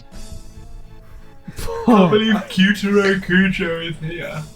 Like top 10 characters. Like, what was he that might meme you scale showed me above- once? Characters Iraqi forgot about. I think he might scale above Turtle Kara Ghost Green, I'm not gonna lie. Joestar, Jotaro Kujo. It's just the image of Kujo with just a question mark above his head. Who's this? I love that image that you Who's showed that me. guy? Who the fuck Who's is that? Who? Who is my this? heart. But yeah, I like this arc up until the ending. Yeah, The like Star this Suck this was a arc, choice. it does do like I hate the Star Suck. I wish it ended like it did in the OVA, where Avdol returns and burns the fire. But then the OVA also does the Star Suck, which I only Yeah, found the out OVA recently. also has the Star Suck. Just like, why? All I'm saying is, he blew up big and round. no, Oh, we're no. not. His main no, goal no. was to blow up and act like not he doesn't you. know nobody. Arthur, you were supposed to know. You were I supposed will say, okay, in the OVA, there's a lot of changes. So, Yeah. Yeah. first off, for some reason they start the beginning of Justice with the scene from the start of Hol Horse and Boingo, with Hol Horse. Of the shooting Dio scene. Yeah, that. They just throw that at the beginning here. Why not? Also, it was apparently a dream. Oh. Okay. Weird. Fucking. Maybe it was Enya Death and 13. Hol Horse meet up quite a while before the Stardust Crusaders arrive. And Enya's like a young woman as well, but only she, sometimes. Yeah, she repeatedly transforms back and forth between old and young woman. Like, on occasion, seemingly fucking random. No reason. I think. I mean, her Justice does have like illusion abilities, so I guess it could be that. That's something I fully forgot. I don't know. All I'm saying is this is a cool stand. Yes. This is a fun well, arc with what's going on. I keep forgetting that Hol Horse shows up in this arc. Yeah. Well, it's because Enya wants to kill him because she believes he's just as responsible for J-Gal's death. I do like the scenes of Polnareff being like super nice to her and her having to pretend, and then in the back of her mind she's like, "This fucking asshole! I'm gonna fucking murder you for what you did to my son." I like that. I like that juxtaposition. Yeah. No, I think genuinely, I think this arc good. But it's just the ending just ruins it for me. I can't abide the Star Sock.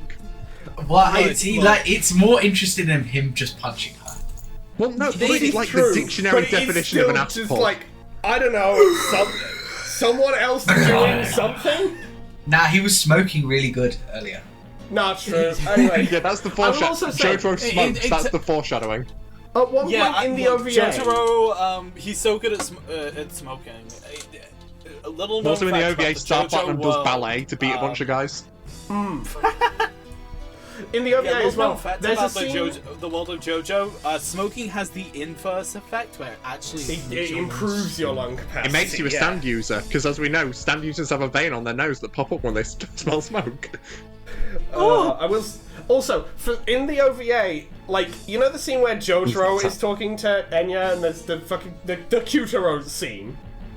Yes, Kyutaro scene. Kyutaro parents. He didn't write his name in the guest book like that. He said, "I told Polnareff." Like, for one, Enya had no like logistical reason to say Jotaro's name in the sentence beforehand. Then Jotaro said, I told Polnareff to.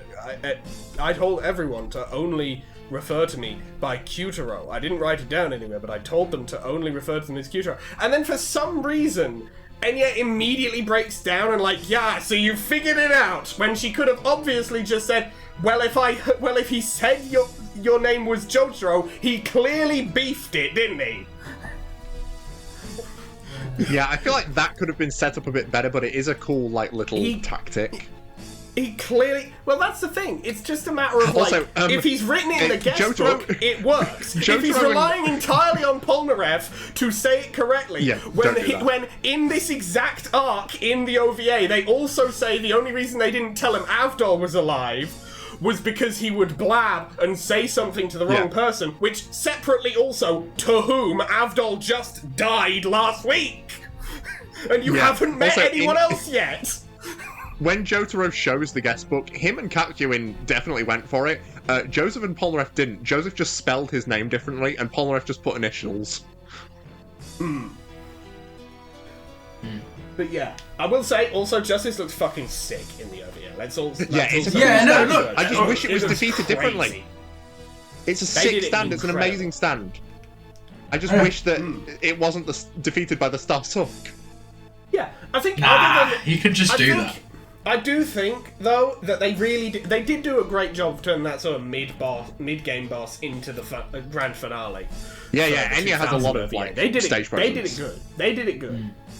Also, for some reason, right near the end, she just transforms to be young and hot again briefly, and then goes back to old woman. Like, it's 2 seconds. Just, I don't know. For no reason. Hey, look what I can do. It's involuntary based on her blinking, and she was just surprised. Incredible. Also, at the end of the fucking 2000 or OVA, alternatively, it's one of those stupid heat color changing things. It's a mood ring. It's a mood ring, yeah. But also, I will say at the end of the OVA, they say, I think Joseph says, after crossing this desert, we'll finally be in Egypt. To which I responded, where the fuck are you on a map? Yeah. Well, earlier on they have the scene where Kakyoin very subtly traces his finger across the map.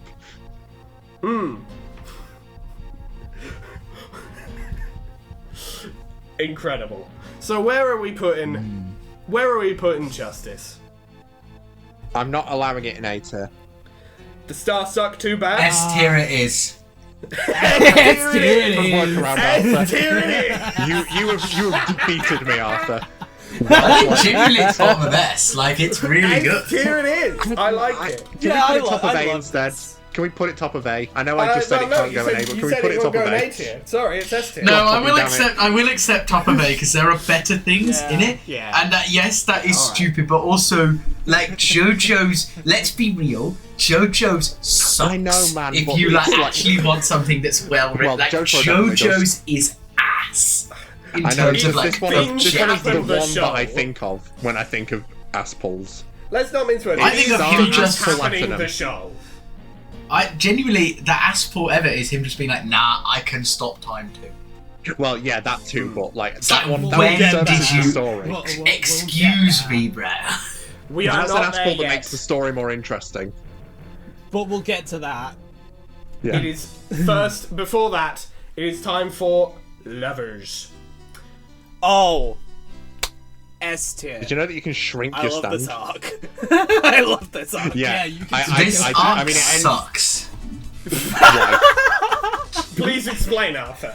Please explain. Please elaborate. Is it because it does not have the star suck in it? No, this arc sucks. And I mean this seriously. Okay.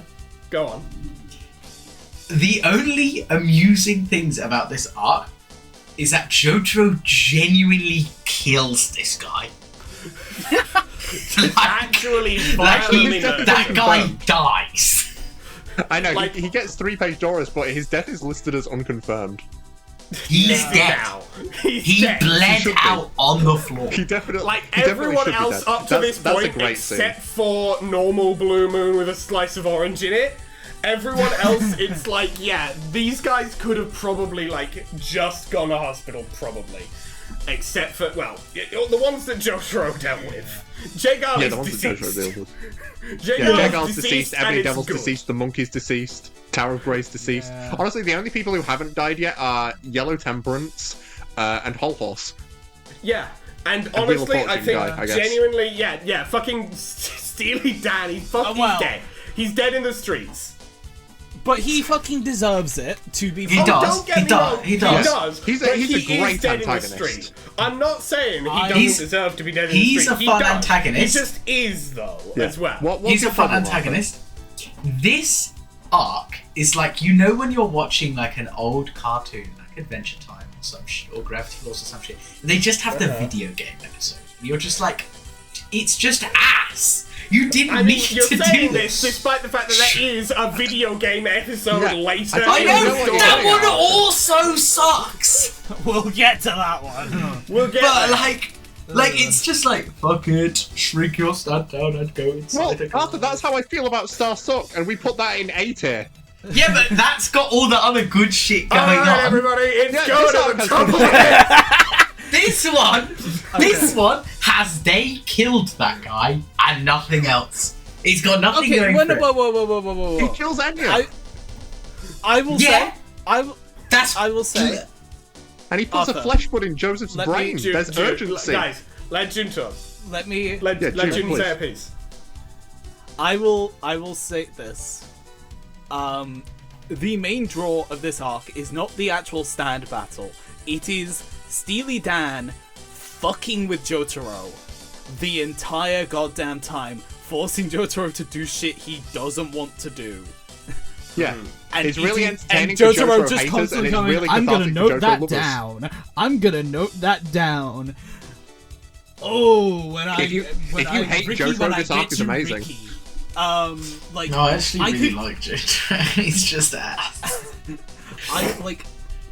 But then you love it when he beats up the guy who does all the shit to him. I do. That's the one good thing this arc has going for it. The build up to the 3-page beatdown with just Jotaro and Steely Dan is fucking amazing. Yeah, The fight is fine. The fight is honestly fine. It's just some. Ooh, I duplicated. It's like an enemy bash. Which one's the real one? I also like when Joseph is like screaming and like looking at the TV and like a crowd of people gather around and someone's like, "It's always hard for the family when this happens." That too. I will say, I think the thing with the lovers arc is that everything involving the stand lovers directly is not the draw of the arc. It's everything else. I don't know. I like the funny, goofy parts of JoJo's. I didn't think this was I didn't think this was that funny. It had a couple decent jokes. To be clear, I don't like it because it's goofy funny. I like it because Dan is the fucking worst. And because it's just like, okay. There is an excellent video about.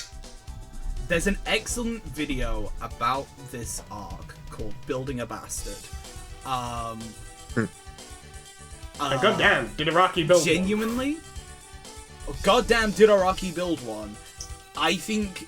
And then subsequently have him demolished, as happens. This is how you make a hateable villain, not by having them kill dogs.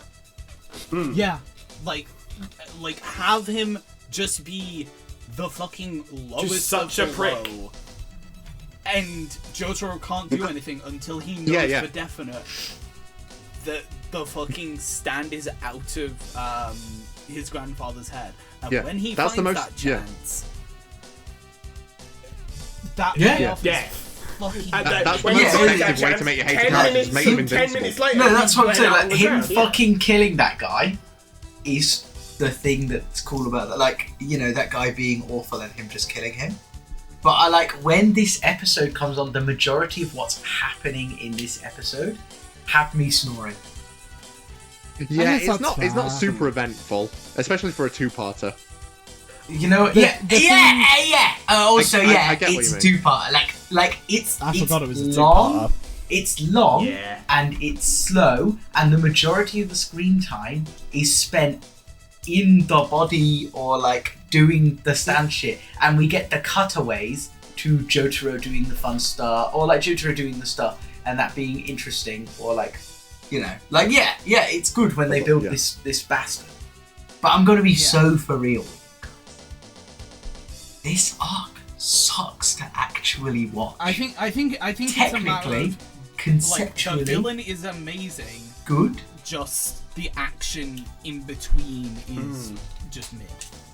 I can understand that. I see your thoughts. So it's like actually watching or reading this part sucked, but even so, I would still rate this arc so high just because of how good Dan is as a villain. Yeah, that's my opinion. That's what I'm trying to say. I concur. So whereabouts would we put lovers then? Do we think? Like, for me personally, B. Like top B? I was gonna say, do we compromise on like the top of B? Top of B. To me, top it's of an A tier, but like Arthur's clearly not so hot on it. It's one of those ones. It's like JoJo's is at least always fun to watch, except this episode where I was just like, man, move on. Show me more of the bastard being a bastard, please. I do not. It's been 10 minutes. I don't care about the funny body doubles. Fair enough. That does make sense. Next up, the unmatched power of the sun, 314. I got the arcs of all time. I'm gonna say the majority. I don't like the majority of this arc. Just gonna front. It is, like the best part is when like they all just look like they're losing their minds and then just go, look, the Rock. Yeah. Shit. If this stand user had attacked them literally anywhere else, he would have won. Nah, because it's actually got short range. Well, there's my short range. If there just wasn't a notable like piece of the environment, they never would have figured it out. It would have genuinely just been curtains. He should have smashed that rock and then fought them. Or waited 10 minutes for them to Nah, he walk should a have bit Should have further hit a into place the without a desert. rock. Nah, he should have gone underground. Also, Well, that's what they did to win. yeah, no, he should have just been buried underground. But this arc is actually seriously similar to Steely Dan, not very interesting to watch. They do just have this And they just don't have a Bastet as well. But at least it's only one episode. Yeah, exactly. Yeah, at least it's only one episode. It's got the same thing where yes, the payoff of this episode pretty good. Is Like it that though? rock I joke don't is even that really like rock the joke's payoff. quite funny. I mean, okay, yeah, the rock joke's funny, but then The like, actual end of the fight I kind of think the sucks. actual end of It's the just that fight is moment. just Jotaro And the throws a building rock. tension. Yeah, got Jojo here just kills him. In the sun is it's the same sort of tonal problem or energy problem as Lovers, but worse and shorter. Yes. It's just Yeah. the boring bits are more boring, the entertaining bit is less entertaining, and congratulations, it's half the length as well. So I think we do have to rank it quite considerably lower because we don't this have shit- the No, I think bonus it's of- I think it's below Honestly. Kakyoin and C. I don't think it's good. Yeah, it's Being very clear, it's not. honestly, good. I we put it put it- below. I put it below Dire. Yeah. Danny Dyer. Daddy Dog. Danny, could you Danny imagine Danny Dyer in Turned into a tower of grey and then did one. I beat Tara Green, promise. Anyway. The Tower of Green is going to be the running gag for the episode. That is just our bit. Oh, That is but just where our does it bit. scale? Where does the unmatched power of the sun scale? It's significantly below Tower below of a Green. rock. Tower of Green would have figured this Rock out. Below is currently a at the top of the tier rock. list. Oh, you're right. Yeah, wait, yeah, no, he fundamentals him. Wait, nah, but he does have to zone him. He has to use his projectile. No, he was in Smash Bros. He picked up an stage item and hazard. threw it. Nah, okay. Stage hazard. F tier. Yeah, F tier. he's a on the fucking tier. stage house. The unmatched power of the sun is bottom of the tier list. Let's move on to Scales to way better below arc. OVA Polar F. Easy. Oh yeah, much better arc. Next we have arc number 15, Death 13. was Okay, quite this arc is like just it. genuinely such a fucking improvement over the Oh, summer. yeah, Chilling it's the so much fact fun. of it takes Baby Stando. baby stand, but also you remember the thing where Kakyoin was like, "Oh, but we're in reality. There's no such thing as a mirror world. There's such Yeah, a thing as a fuck you, dream Kakyoin." world." It's such a massive fuck you to Kakyoin. Get knocked out by Polnareff, you bastard. And that's how I you like win, the fact that apparently. it is very much Kakyoin is going mad trying to prove the existence of this stand attack, but Death 13's mechanics mean no one remembers their dreams. Yeah, And the it's way a cool premise. and the way he beats Death 13 in that he has his stand out before he gets knocked out. Genuinely, I fucking love this arc. I think it's great. Yeah, it makes sense. Also, shout out to Ikue Otani, the voice of Pikachu, who voices the baby in the Japanese version. I Yeah, that's fucking real. didn't know that. I didn't know That's that. real.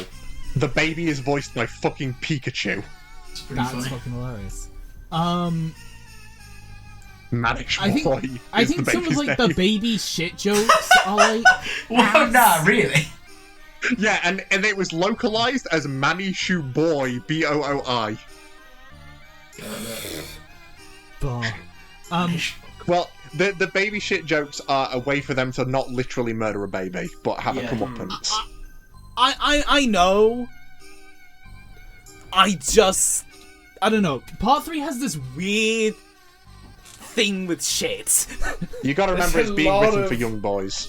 I know it's being written for young boys. It's being written There's for still young people boys, but being there is fucking quite a bit murdered. of, shall we say, scatological The thing that fascination bothers going me on in more- this story. The thing that bothers me more about JoJo's, and in particular Part 3, is that Araki will never ever miss the opportunity to draw a baby penis.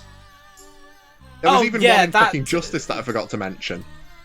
And there's an arc later where we'll get to that.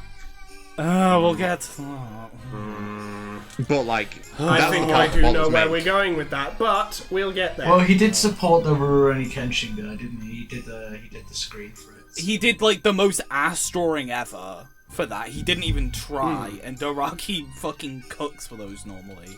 I don't think he it's a matter of, like, because of the culture around it, he kind of had to do something, but it's a matter of, like, okay, I'll do the least possible.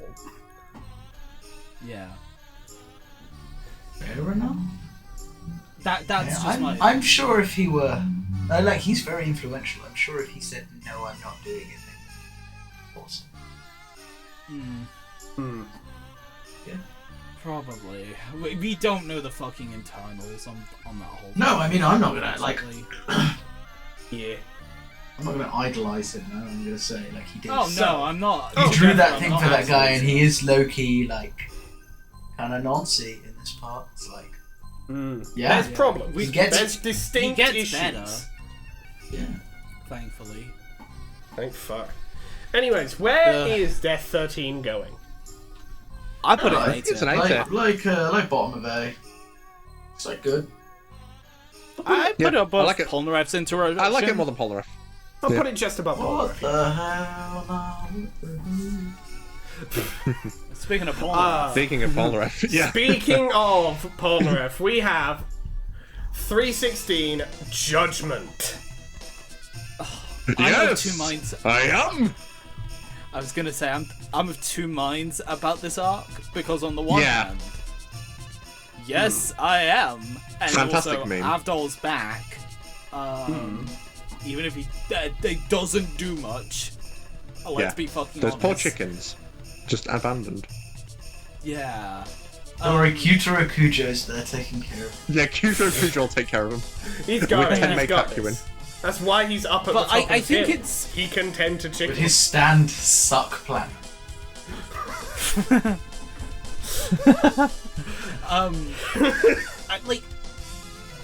I don't know. Judgement, I like it because Avdol back and all that, and I think it's an interesting deconstruction of how Polnareff copes with grief. Yeah. And when he's given this opportunity to wish, he does take it, and then it's used against him. His own grief is used against him. I think that's interesting. On the other hand, I fucking hate Judgement.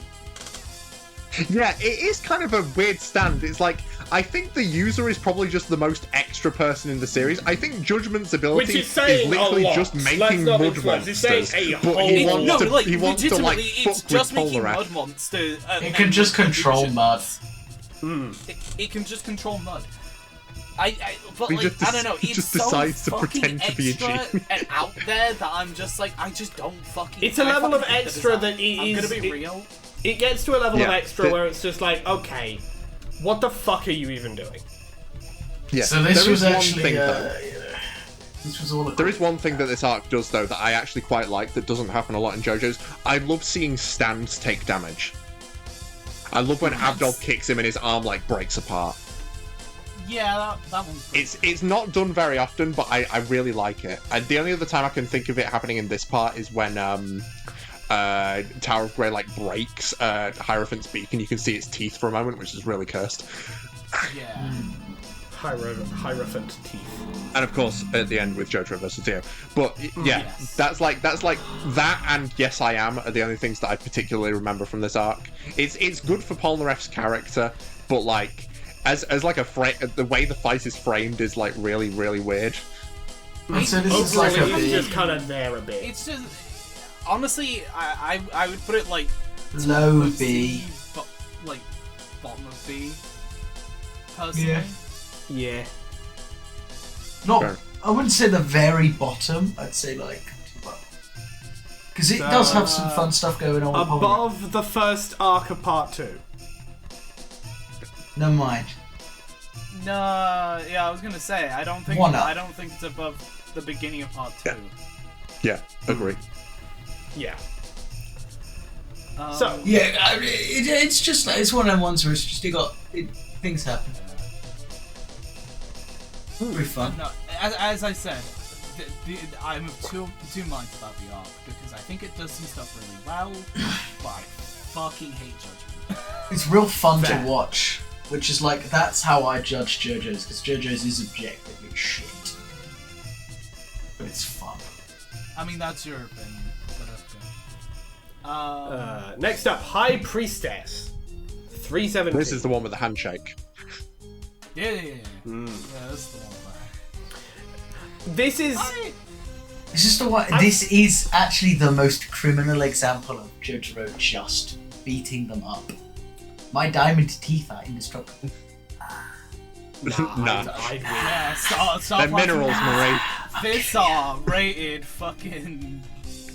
I'm killing ya. Like, harder than diamond. Fucking netherite fists. Legit. Genuinely, I think... I've said before that that to a certain extent I can't help but view JoJo's as like effectively the anime equivalent of a D&D campaign story time of just like, here's what happened in my fucking TTRPG campaign. This is the arc where it gets the most the players are just fucking around so far. Yeah. Because it is immediately beaten out 2 arcs from now, but we'll get to that. Fair. Yeah. I can't wait. But for right now, it is the one where the players are just like, yeah, fuck it. I know we're in a compromised submarine and we're absolutely fucked and we're gonna go do diving shit to survive. Let's I do don't a secret care. handshake. It's funny. Let's be funny. One thing I will say about this arc is I think it's fucking criminal that it took us, like, it took a fucking spin-off fighting game based on part 3 For Araki to give the stand user a character design. Yeah. Yeah, legit. And then when he does, he makes the fucking cuntiest bitch ever. I'm just grabbing Midler's design. Yeah, I believe the reason why she didn't have a thing. design is because the Priestess card represents like mystery and whatnot and like hidden identity or something. I don't know. He justified it at one point, and then Capcom was like, hey, can you give this a character design so we can make her into the most baller fighting game character? And then he made this. Legit. Which, to be fair, to be fair, she is just kind of Yukiko, but... Yeah, because this was while he was making part 4, so his art style had changed. But, like... But I don't know. A design was had. A design was had, and the fight's okay. I like the scene that they added in the anime of Joseph calling Suzy Q while they're on the submarine. Yeah. I think the anime does a lot better of a job of making this feel like the finale of the first half. Yeah. Yeah, it does. But honestly, it does help I to think try overall and this wrap is like things up. a... It's like a low B tier kind of fight. Yeah, fair. Arthur, But I'd rank it above Judgement. Yeah, it's definitely better than Judgement. So it's fun. Yeah. So, like I said, JoJo's Araki is not an excellent writer. He does not construct his stories nor his characters in a way that is like critically excellent. But he can write some real funny and fun shit, and his art is cool. So, for me, on the JoJo meter, this is like a high B. You know what? I'll pop it up to like a You know what? If you're saying it's a high mid B, B. I'll take that. I'll take it. fuck it. Yeah, We'll pop it up Like, it's just fun. It's just got fun stuff happening. Like, yeah, Jotaro just kills that guy. Yeah. Like, That part, girl. yeah, like, well, yeah, that, like, stupid Yeah, I think it's good face. there. Yeah. He just kills them motherfuckers. But, like, yeah. Yeah, she just breaks all her teeth. Yeah. It's fun. On to The Egypt side of the story. I fucking... this is one of... I can talk Yeah. about the OVA again because This is there's things to talk It about. does never stand! It's now time for the Fool Iggy and God Geb Ndul. This is cool. Yeah. This is one of my favorite part 3 arcs. I have exactly one problem with this arc. Mm-hmm. Why didn't Kakyoin just use Emerald Splash on the canteen? He literally just says no and then gets hit. Like, what kind of twisted mind is that? Look, Araki send the guy with melee only abilities at it. Like, it would have been better if, like, Geb just straight up attacked him. Like, if there was not that exchange between Polnareff and Kakyoin, and Geb just straight up attacked him, then I would have no problem. Kakyoin was like, he was trying to impress Jotaro, be like, I'm a fun. And then it got his eyes. Too, and then, it got his eyes. It got his eyes. But besides that, which is admittedly a minor problem with me, this arc, I see. Which this arc is fantastic, and I particularly like the ending with Jotaro and Ndul, especially when Ndul is like talking about his conviction and like we need a savior too. Jotaro really fucking pulls out his Clint Eastwood influences in this arc, and it's great. And he throws the dog, which is just based. And he throws the dog. You heard it here first, guy folks. who has 2 dogs. Throwing Mason dogs thinks is throwing based, dogs is according based. to Mason. I have 2. I would know. Damn. Somebody call someone. Fucking. Hey, you do what you can to get him outside. To me, this arc is somewhere in S tier. This is a fantastic arc. Definitely. And it utilizes all the characters, which is not something that a lot of arcs in JoJo do. That's true. Yeah. It feels like they're all facing an enemy together instead of one of them facing an enemy while the rest of them stand around. What do we currently have as the Multiverse? What we currently have at the beginning it's the first arc. Is Jotaro Kujo. Yeah, it's better than that. It's got power. Yeah, I was gonna say. Do we want to pop it up above Wamu? Wamu has more story. No. Wamu's like I think Wamu is a really solid benchmark for if your arc is like really good. Because Wamu's got all the payoff. That's fair. I will say as well, the only note I've got for Ndul in the OVA that we haven't already discussed effectively, or isn't just like a minor change that I thought was just kind of neat or notable, is love how most of this OVA is really serious and dramatic in tone, and then there's just Polnareff straight up mugging in every frame. My blood is killing me! Yeah, and then Geb turns into like a woman and Jotaro just goes, he's gonna lose.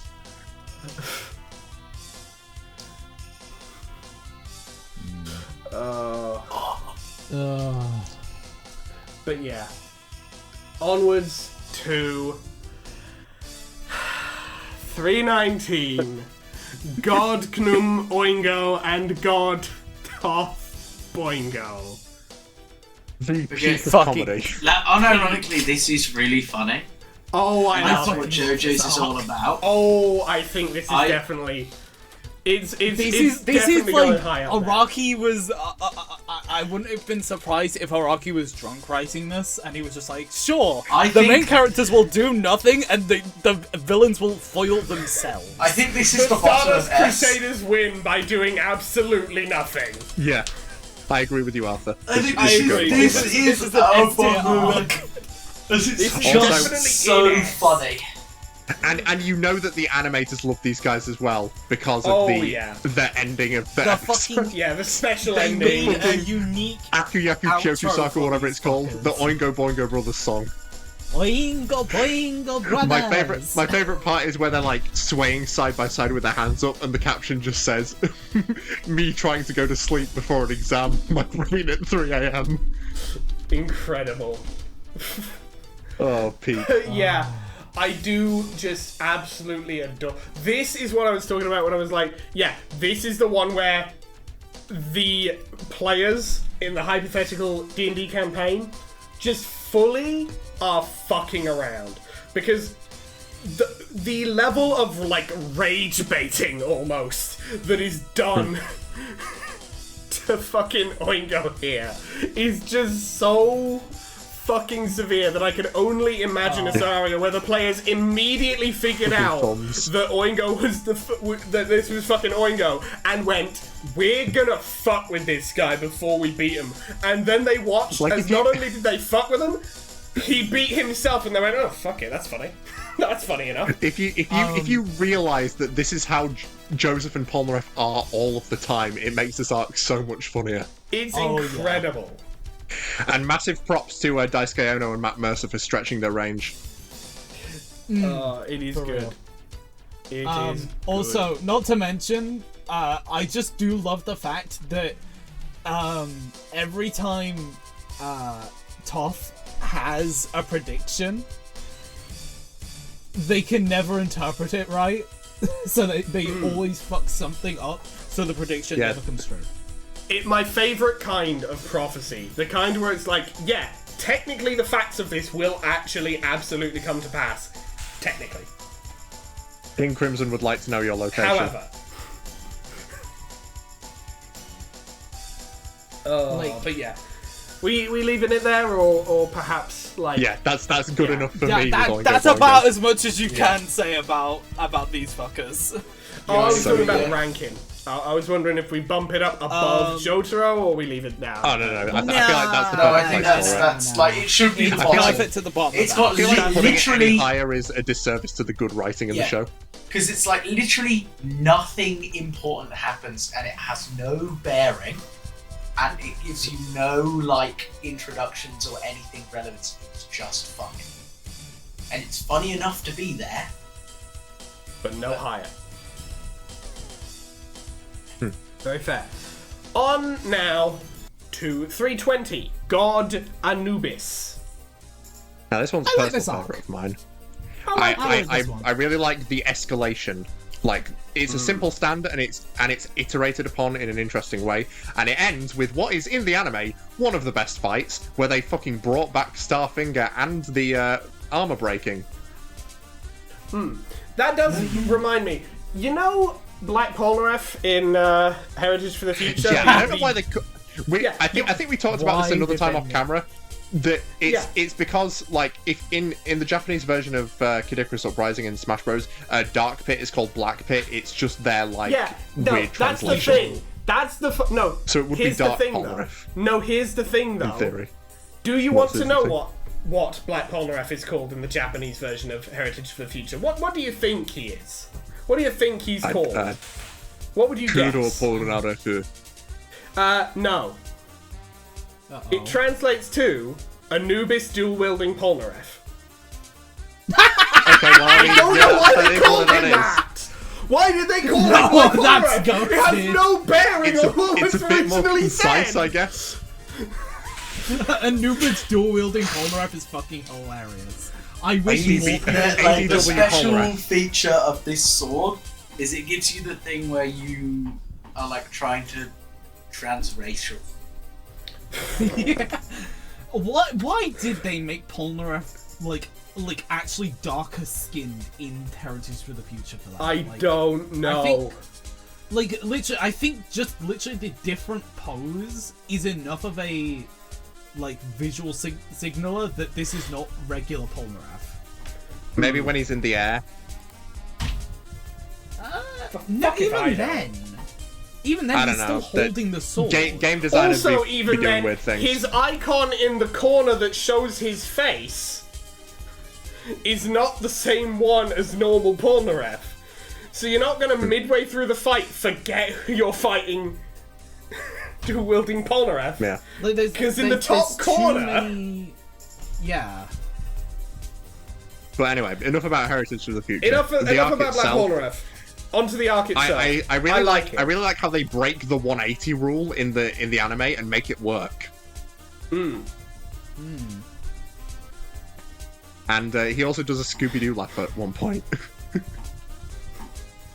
What's and the then after 180 the fight, it's the rule in animation that you should never flip the camera 180 between shots because it'll disorient people. Not just animation. It's a common rule in all cinematography. I meant cinematography.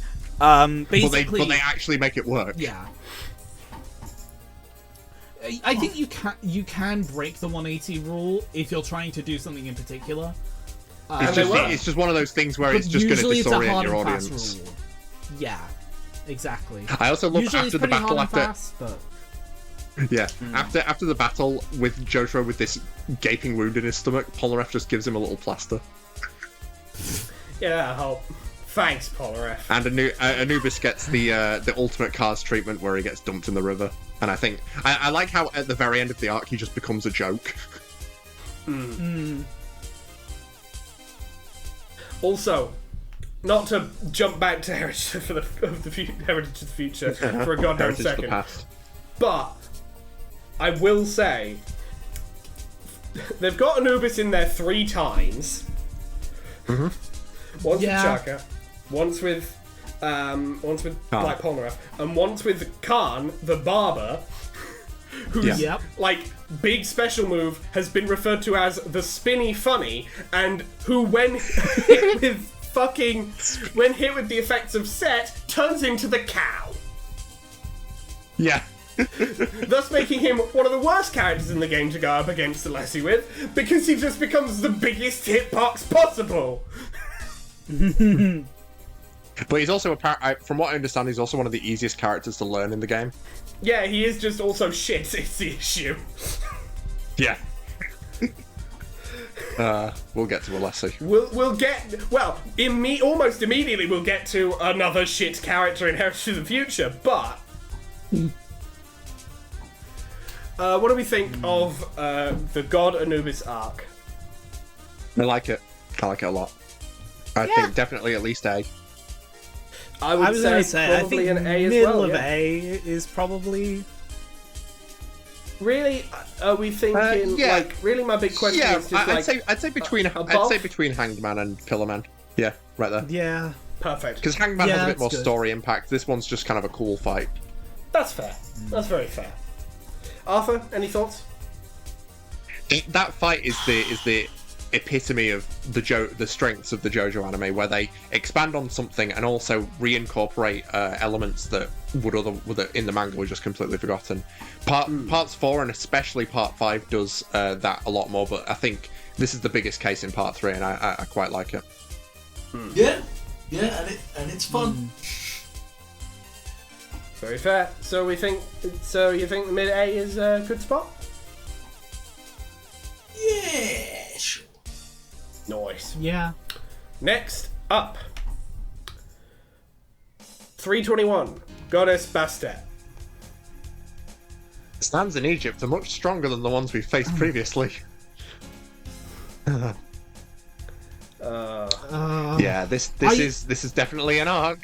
It's certainly funny. there. It's fun. You know what? It's funny. You go first, Mason. You go first. I think that this arc, instead of being Joseph and Avdol, I think it should have been Joseph and Polnareff.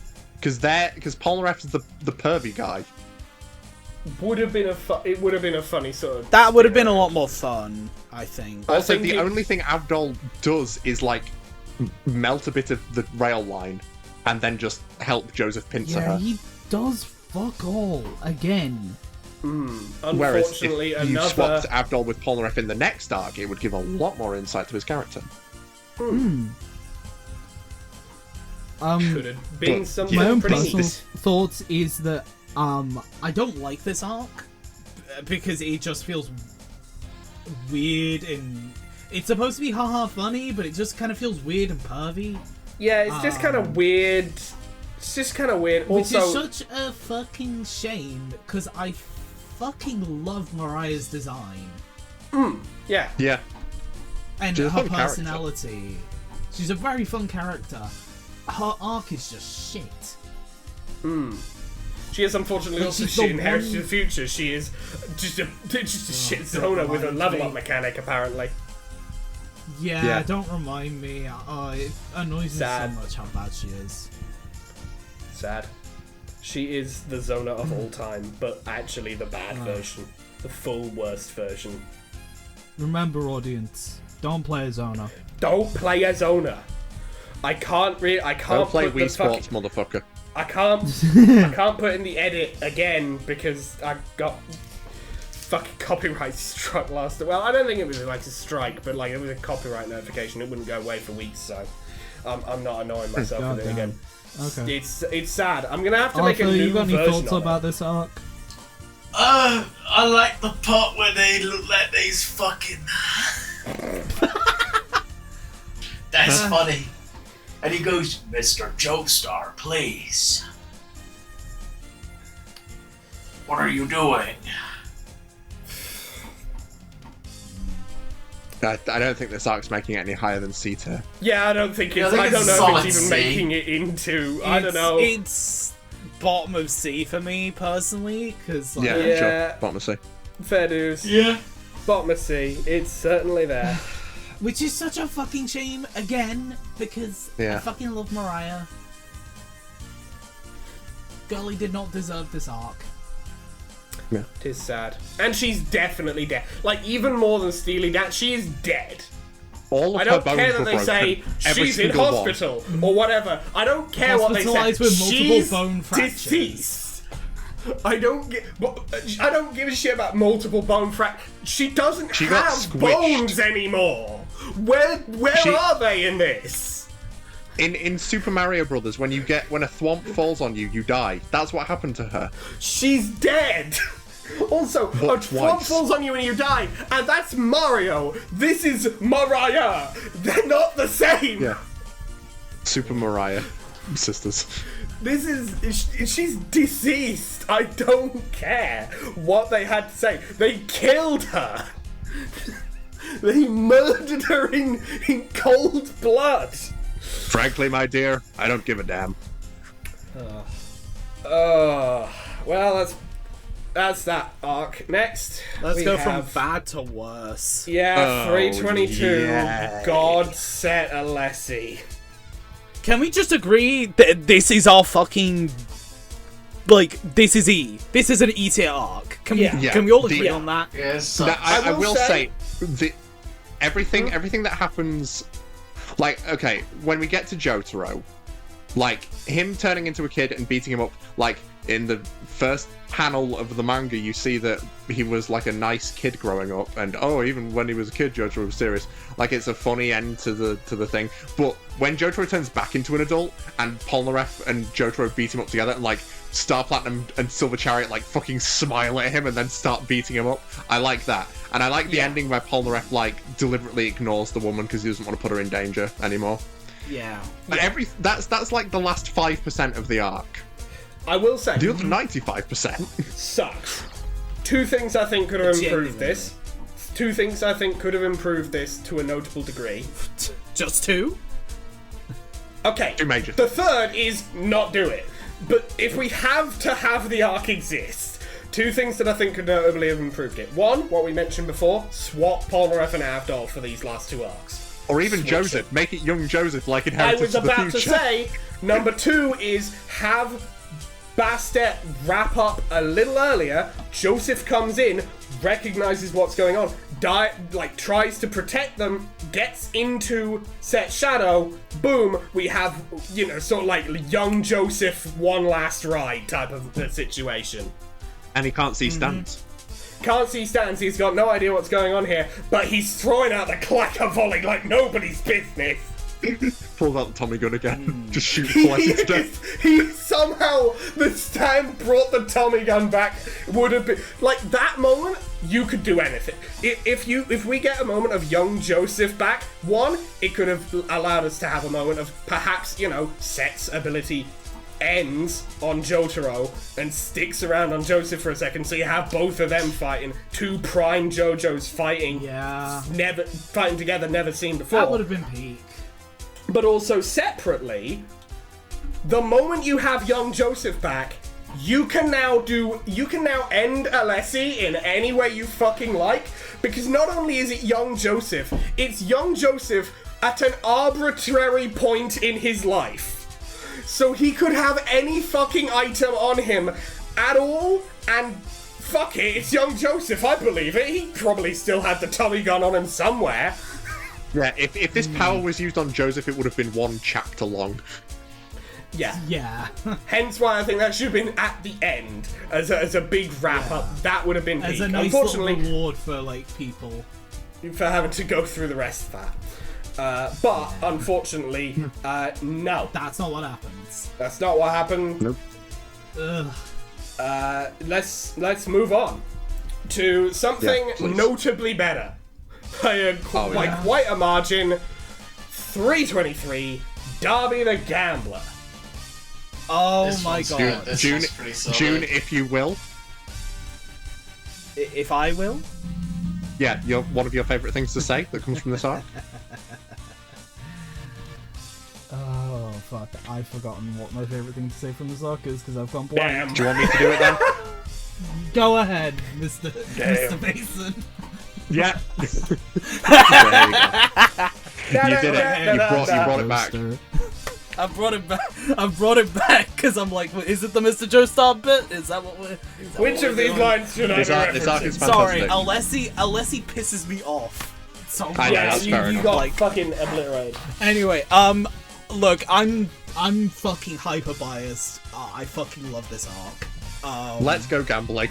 The literal only note I have from the OVA is, and I quote, "Why is Polnareff walking like he just shat himself?" He did. Well, he was too busy reeling from Alessi. Yeah.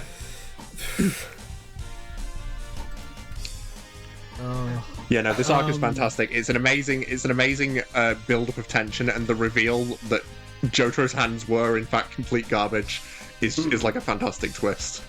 Like he leaned say it hard out loud. into the gambling. Excellent. I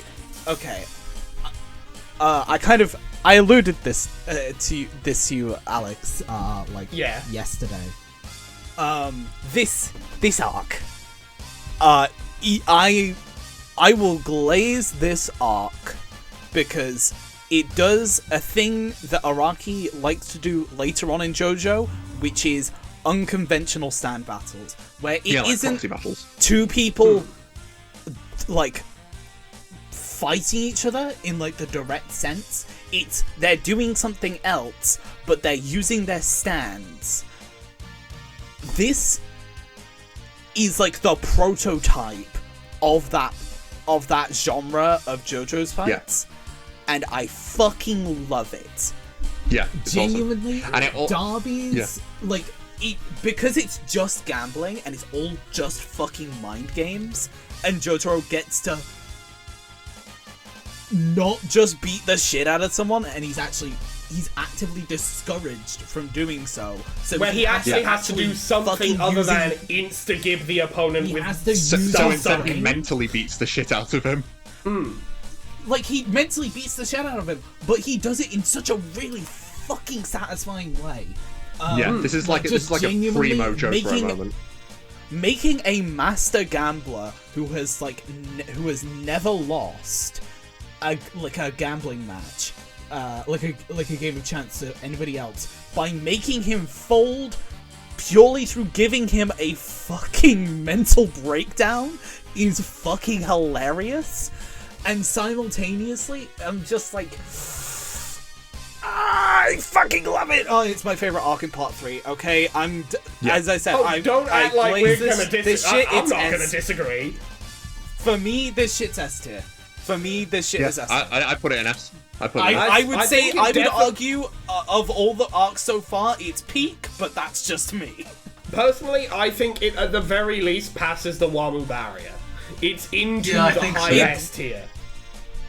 I don't think it beats Cars, because I think it might just. It's a toss up between this and Cars. I think. I don't think it beats Jonathan and Dio. I don't think it beats Jonathan and Dio. Really? I think it does, but just sheerly on the fact of it has incredible amounts of. It has incredible stakes. I think there without being an out and out fight. It masters like the level of stakes. 110 is the end of Phantom Blood, right? Yeah, it's the very last arc of Phantom. Yeah, I think that's better. I think that's better. Yeah, well, okay, so Mason says here, June says here, me and Arthur just say, like, highest here, so I think here is the overall spot. No, I think I agree with Mason. That I mean, it's literally. Honestly, I'm not gonna lie. I lean more toward June. So I think there is the overall spot generally. Okay. If it's 2 up here and 2 down here, overall it's right there. Yeah, I'm not gonna lose sleep over it. That's just where I put it. Yeah, I think it's just. It's still definitely the best of part 3 thus far.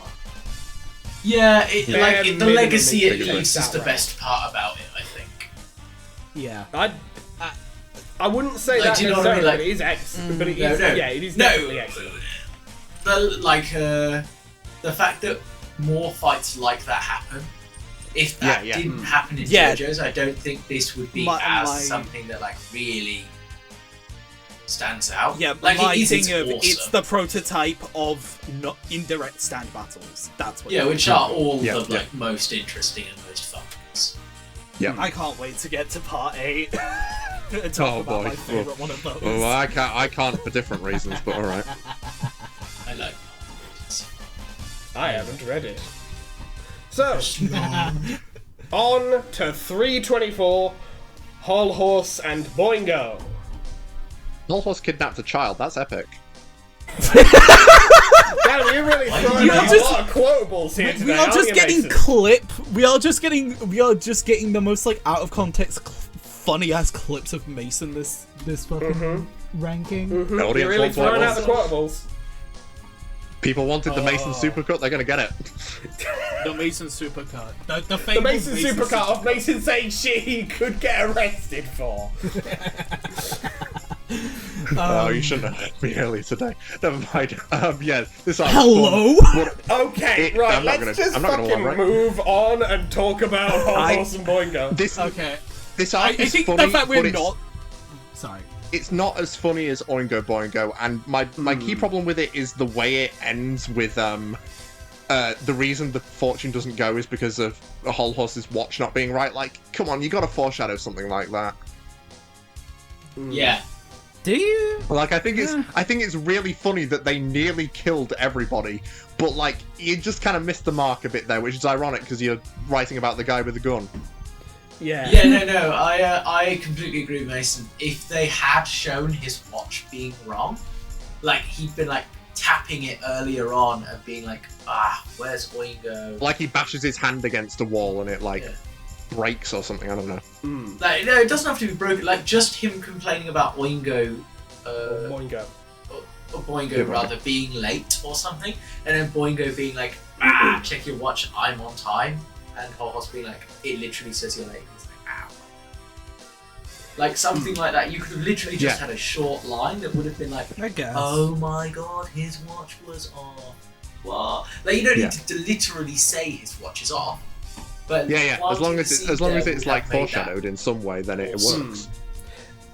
It's a joke that's just the payoff a little bit, and the setup just kind of got left to the wayside, you know? Yeah. I do think this is of the sum of its parts, I think this is lesser. I do think this is I think this is a bit lower than Emperor and Hangman. I think it's lower than Oingo Boingo. I do like it. It's a B. I'm gonna be honest. Definitely it's a B. Where in B? I do like the. Yeah. For me. It's funny. I do like the shooting Dio scene, but that was its own chapter in the manga that kind of wasn't connected to this arc technically. Yeah. And it basically is just a chapter that is that chapter exists to set up the world as Dio stand to make you wonder what its ability is. Yeah, shooting Dio's attached to fucking Alessi technically in the manga. Wait, yeah, it takes place between Alessi and Darby. It's just kind of its own little thing. So about lower it to the middle of B.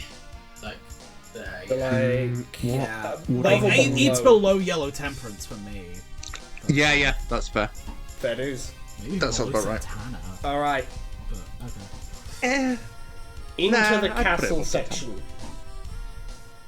Into the castle section. The Gatekeeper of Hell Pet Shop, 325. You remember Heritage to the Future? Yeah. Don't fucking. Yeah, I know. The bird. The bird. The Meta Knight of JoJo's Bizarre Adventure. Oh my god. Absolutely just shitting on everybody. Pub stopping like nobody's business. But yeah, this arc's good. It's fast, it's fatal, and it's fun. Fast, fatal. There's consequences from this arc. And there's dead dogs that actually service the story for once. Yeah. And there's consequences that come from this arc, because I think if Iggy hadn't been injured here, he wouldn't have gotten as fucked up later on. Yeah. Also, this is like the first time that Iggy's done something like intentionally since Geb, and it's nice that he does something, because like the whole reason that they added him to the party was, oh yes, his stand will be very useful in the desert. They don't spend any time in the desert after Geb, and then this is like the only other time he uses his stand besides during the fight later. Everything that's happened with Iggy so far has been him like accidentally ending fights. Yeah, like Iggy is useful, but like in a comedic. Oh no, the dog did this. It functions because like he doesn't want to be there. Stupid dog. And that damn dog. Darby, Jojo had been like, I raise you the dog's soul.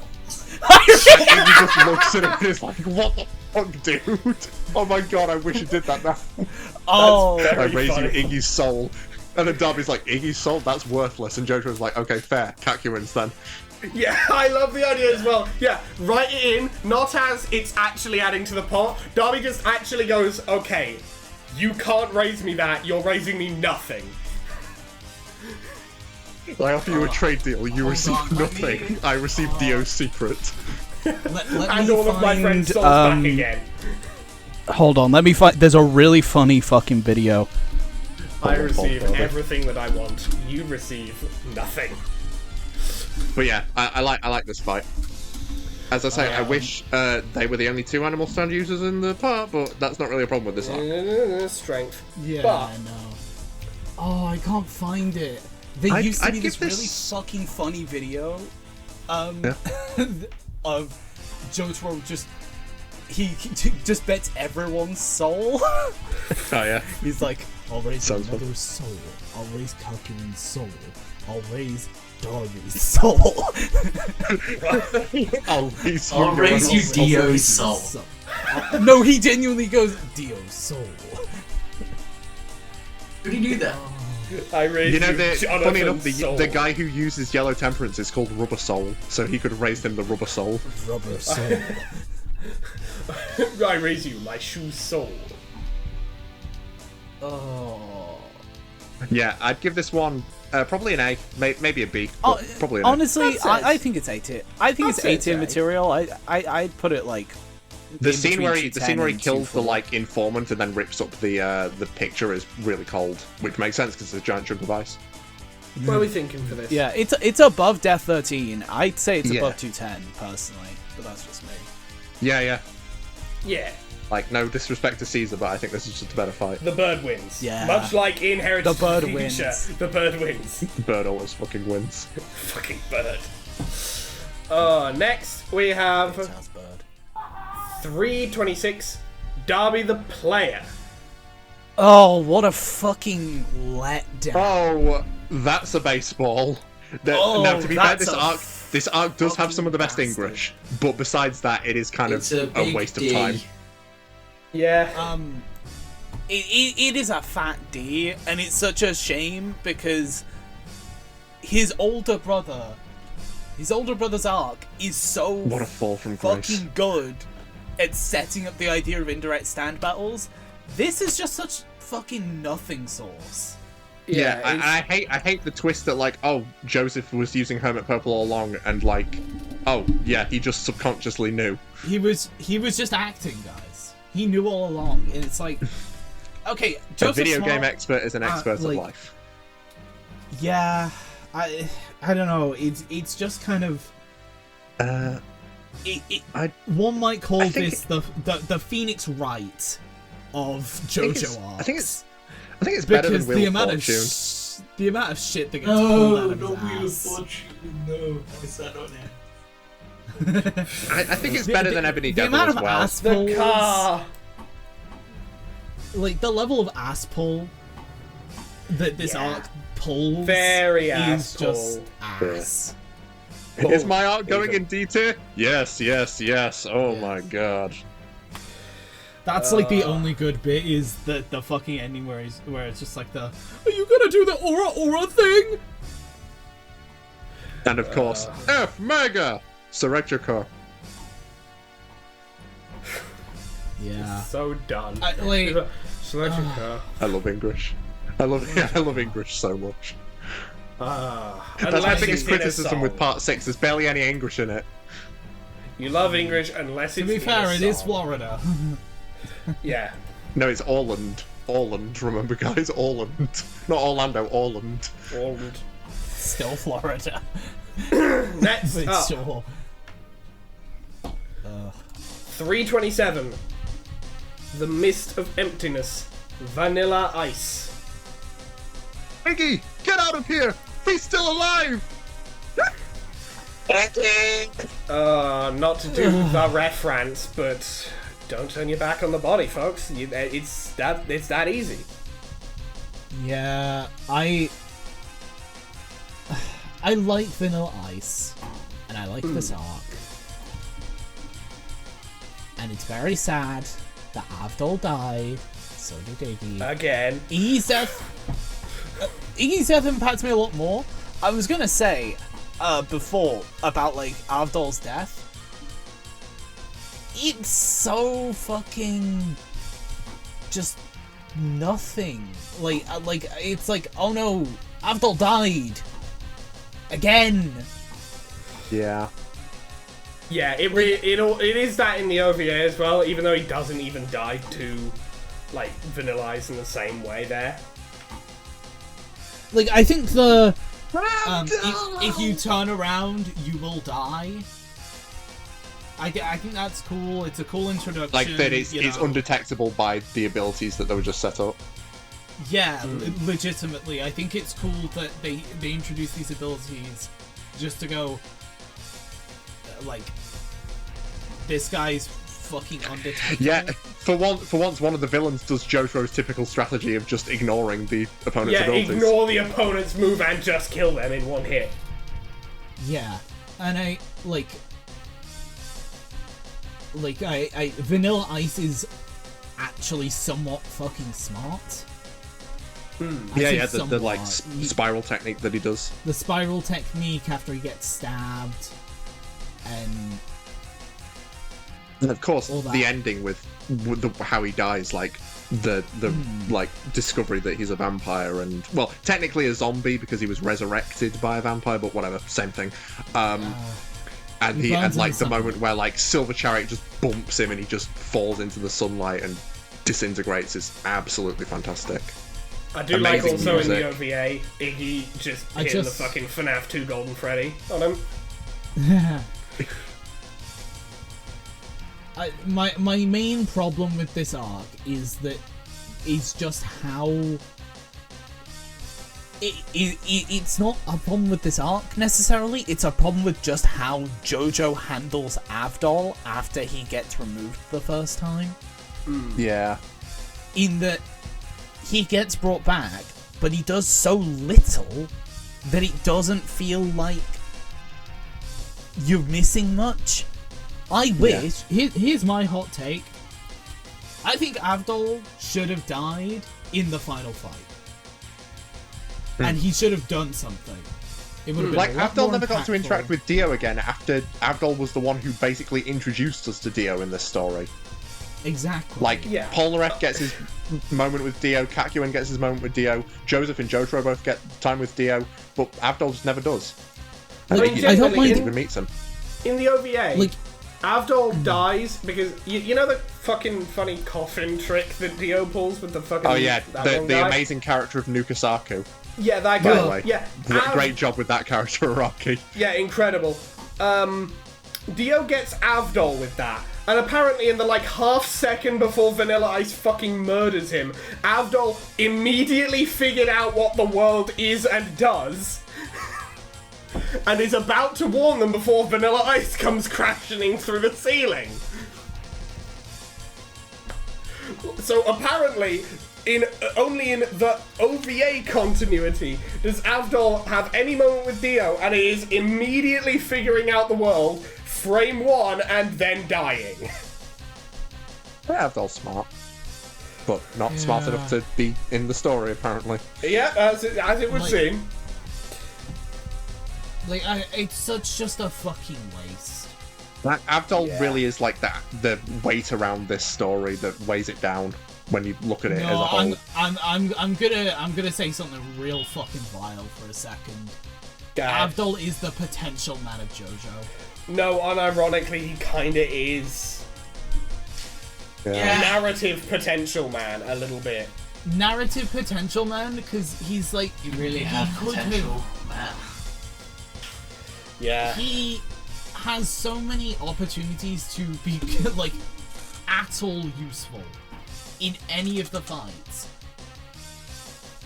And he only does, like, 2 things after he gets brought back, which is the arc he gets brought back, he helps Polnareff, but he doesn't really use Magician's Red, and then literally, I think the most important thing he did where was he uses Magician's Red once, and then there's the bit with Vanilla Ice where he uses this like compass thing, which like to find Billie Jean / Kenny G. Yeah, and then it's just all for nothing. Yeah. Yeah. It's all for fucking nothing, and it annoys me because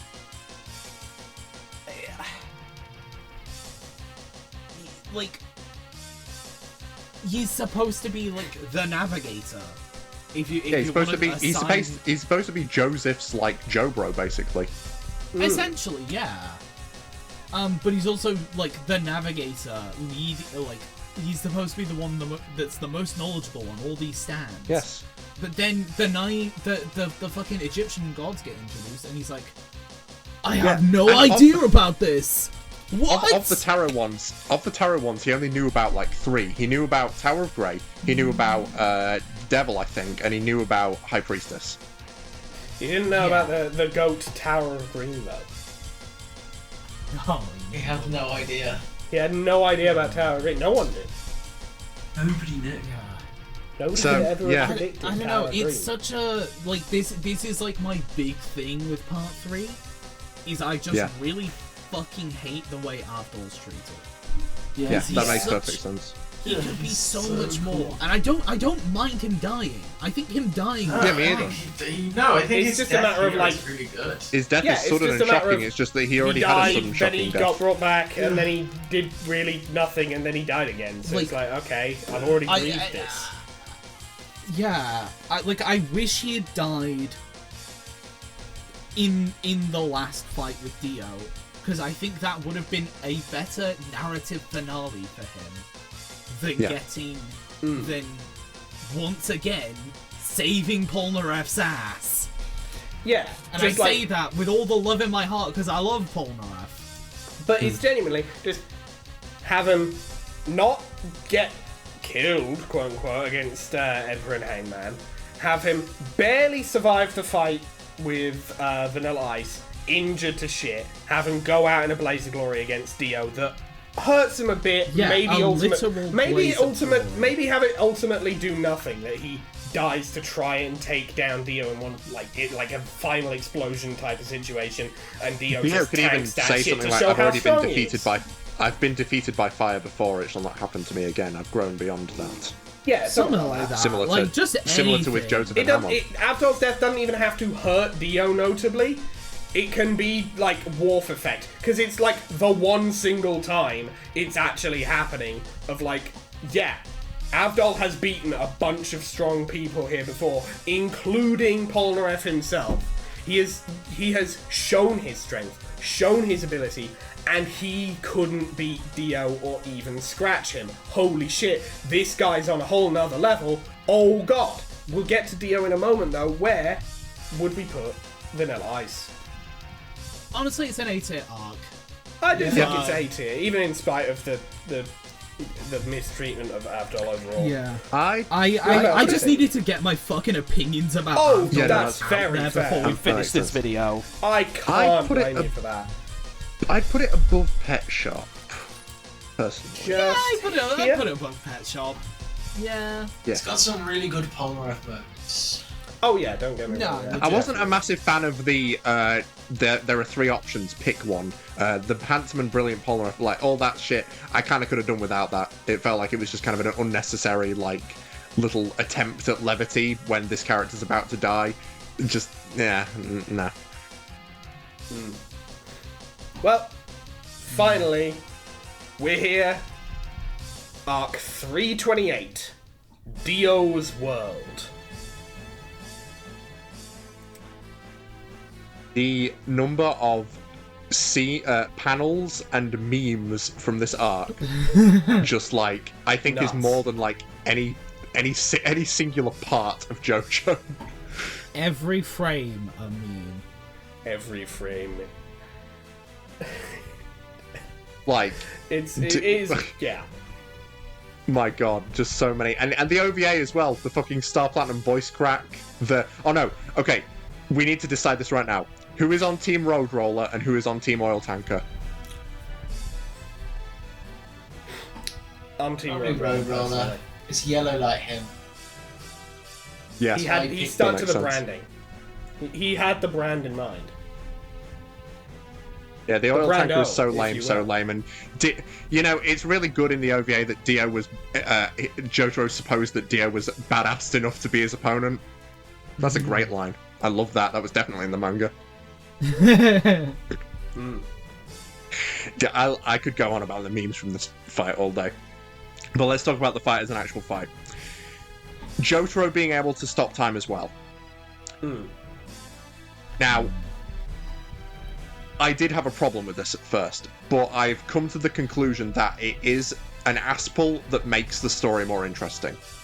Because Jotaro doesn't unlock the ability and then immediately win the fight. He has to struggle against Dio, who, let's remember, is being a cocky idiot the entire time. The shit that he does with Polnareff on the stairs is the most hilarious thing in the world when you think about it logistically. Yeah, because you have to, like, a lot of Dio fucking around with his time stop. He's just... Oh, shit! That reminds me. The thing that I remembered earlier that I forgot to do because my brain is awful. You guys keep talking, I'll just find it. It's from the previous arc. It's the funniest goddamn thing I've ever seen. Yeah, that's...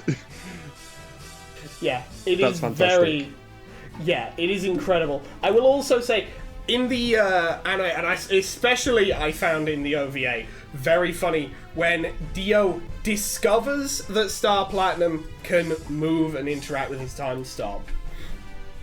And then Dio immediately goes about using his time stop to appear to teleport from place to place, despite the fact that he knows that Jotaro can see him just scampering from spot to spot.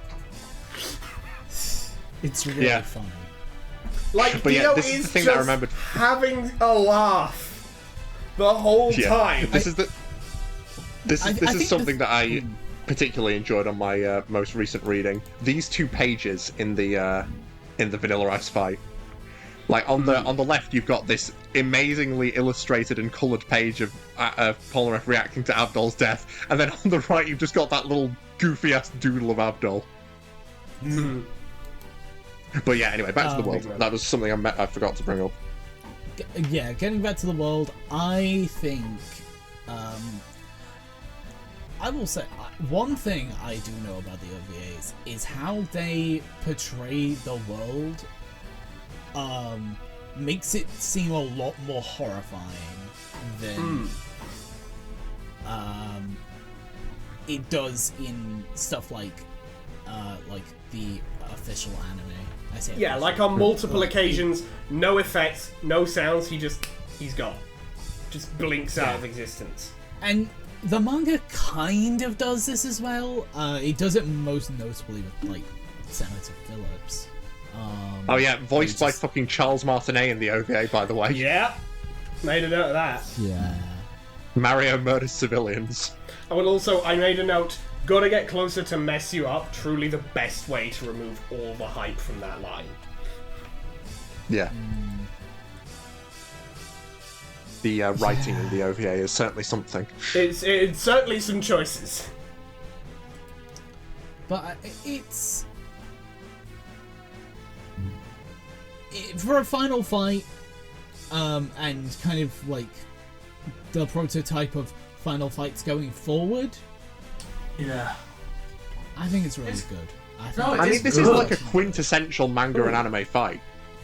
It's so influential, actually, even beyond the in the OVA. Iconic. In the OVA, multiple fucking things from the OVA have been referenced in the future. JJK has been kind of infamous for it, but this arc and fight, and by really extension, well heritage together, of the future, shaped Western perception of JoJo's Bizarre Adventure for like 20 years. Yeah. A hard agree. We all know the old stick figure animation. We all know the one. Yeah.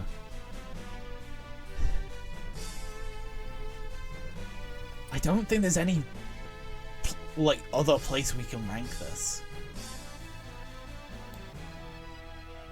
It has to be the top. Yeah. it just kind of just for influence. It is also on its own really fucking good. Yeah, I mean, I particularly like how in the anime they rearranged the reveal of the world. Like, in the manga, it's revealed at the moment where he uses it against Kakyoin to kill him, but I prefer in the anime where, like, Kakyoin dies and then as he's dying he figures it out and then we see it. And then we finally, like, the suddenness of Kakyoin's death hits a lot harder. Yeah, it makes it... You can feel the fucking, like, shock of, oh, holy shit, oh no, that's bad. Oh, fuck. How the fuck do we beat that?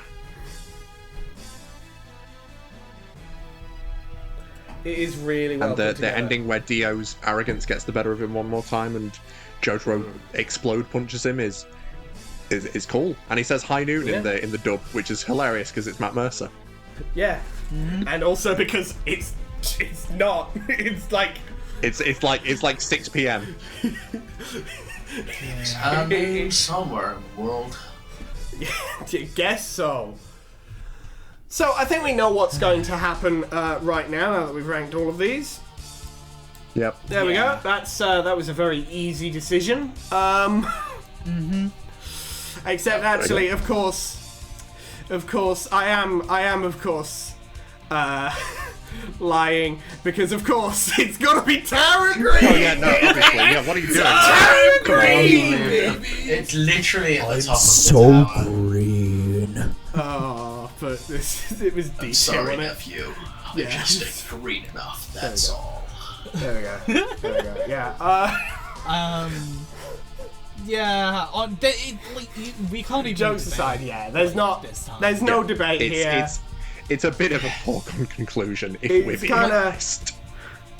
Like, even my own biases about the Derby fight, I can't argue. You can't argue is that it deserves peak the tier best. more than Dio's World. No, Exactly. it's just really good. I'm just incapable of doing that. Yeah, because you're not here to lie. We're not out here lying. Look, Yeah, I'm Darby no Younger will LARPer. notice with his lie detector. I'm no LARPer.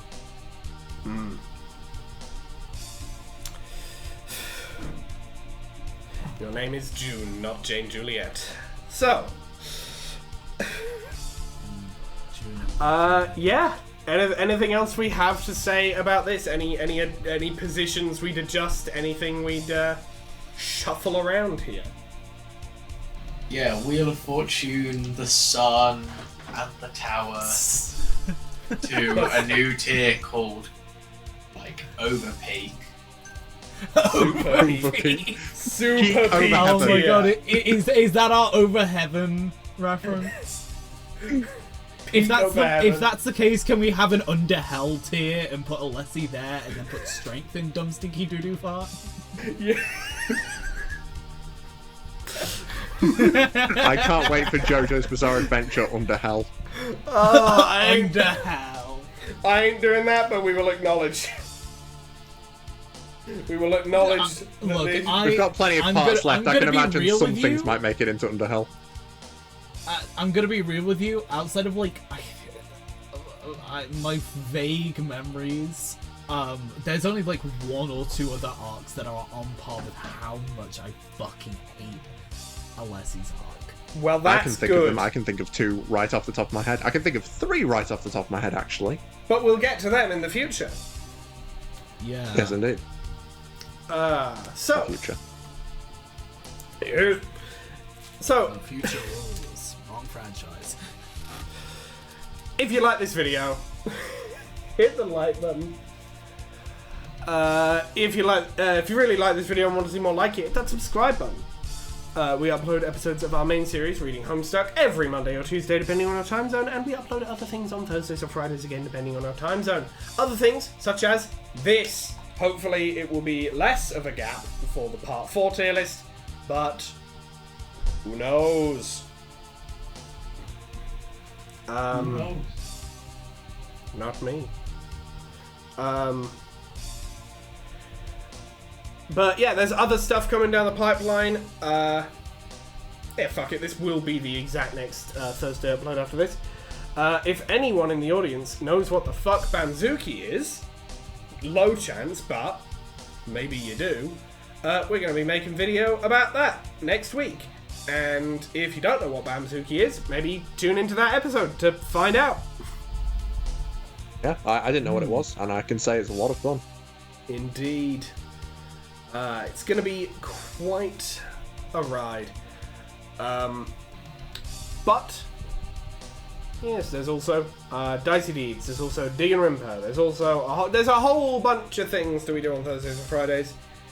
It's generally variety stuff, so if you like us and want more than just the Reading Homestuck, you got these. You can also follow me on Tumblr. I post things there sometimes, not super often, I'll admit, but when I do, it's usually stuff to do with our Writing Homestuck series we do sometimes, or it's just like a reblog of something funny, or, you know, that sort of thing. But you can also send me asks, send me DMs, send me whatever you choose. YouTube does sometimes eat your comments, which is very frustrating for all involved. So if you want to send me something and YouTube says you cannot, you can send it to me over there and I'll actually be able to see it. I've just discovered my Audacity crashed, so that's something, but don't worry, I have the OBS file. That's good. But yes, Tumblr, as stated, you can send me stuff. You can also follow June on Tumblr and on Instagram. June. Yeah, you can follow me on those places. Stuff happens sometimes. Yeah. Yeah. Yeah. Yes. And you can also follow Arthur on Twitch. Arthur? Yes, Twitch. Haven't done it for a little while. Trying to get back into it. I'm not working as many weekends this coming month. I was doing alternate weekends, and so I was kind of having weekends where I was doing things that I wanted to do, and then having weekends I was working. So, which was kind of a back burner thing. But I'm not going to be doing this many, so it should be good. So I'd say, yeah, please feel free to follow me on twitch.tv/NEDIAIG. That's Pentaig. We're gonna be fucking with Dark Souls Remastered. We got the awesome swamp. Yeah. No, wait, not the swamp, the hell lava pit, rather. Yeah, you did this one last time. Yeah. Yes. And Mason, do you have anything you wish to say at the end of this here Jojo's Bizarre Adventure Arcs tier list? I need to say thank you all so much for watching. We love making these. We hope you enjoy watching them. Yeah, great to talk about more Jojo, and well, yeah, we've got a lot of stuff circulating at the moment. We've been having fun with Pester Quest, which is our current Monday upload, and yeah, I'm looking forward to the Bamzuki and everything else that we've got coming after that. Yeah. Cyborg. That's gonna be fun. Yes, that's that as well. Can't wait to die horribly in the Royal Rumble, but it is Cyborg. That is what you sign up for. Yes. But with that, we'll see you in the next video. See ya. I'll just scroll up so that the whole tier list's on the screen. Oh. To be continued. Yeah.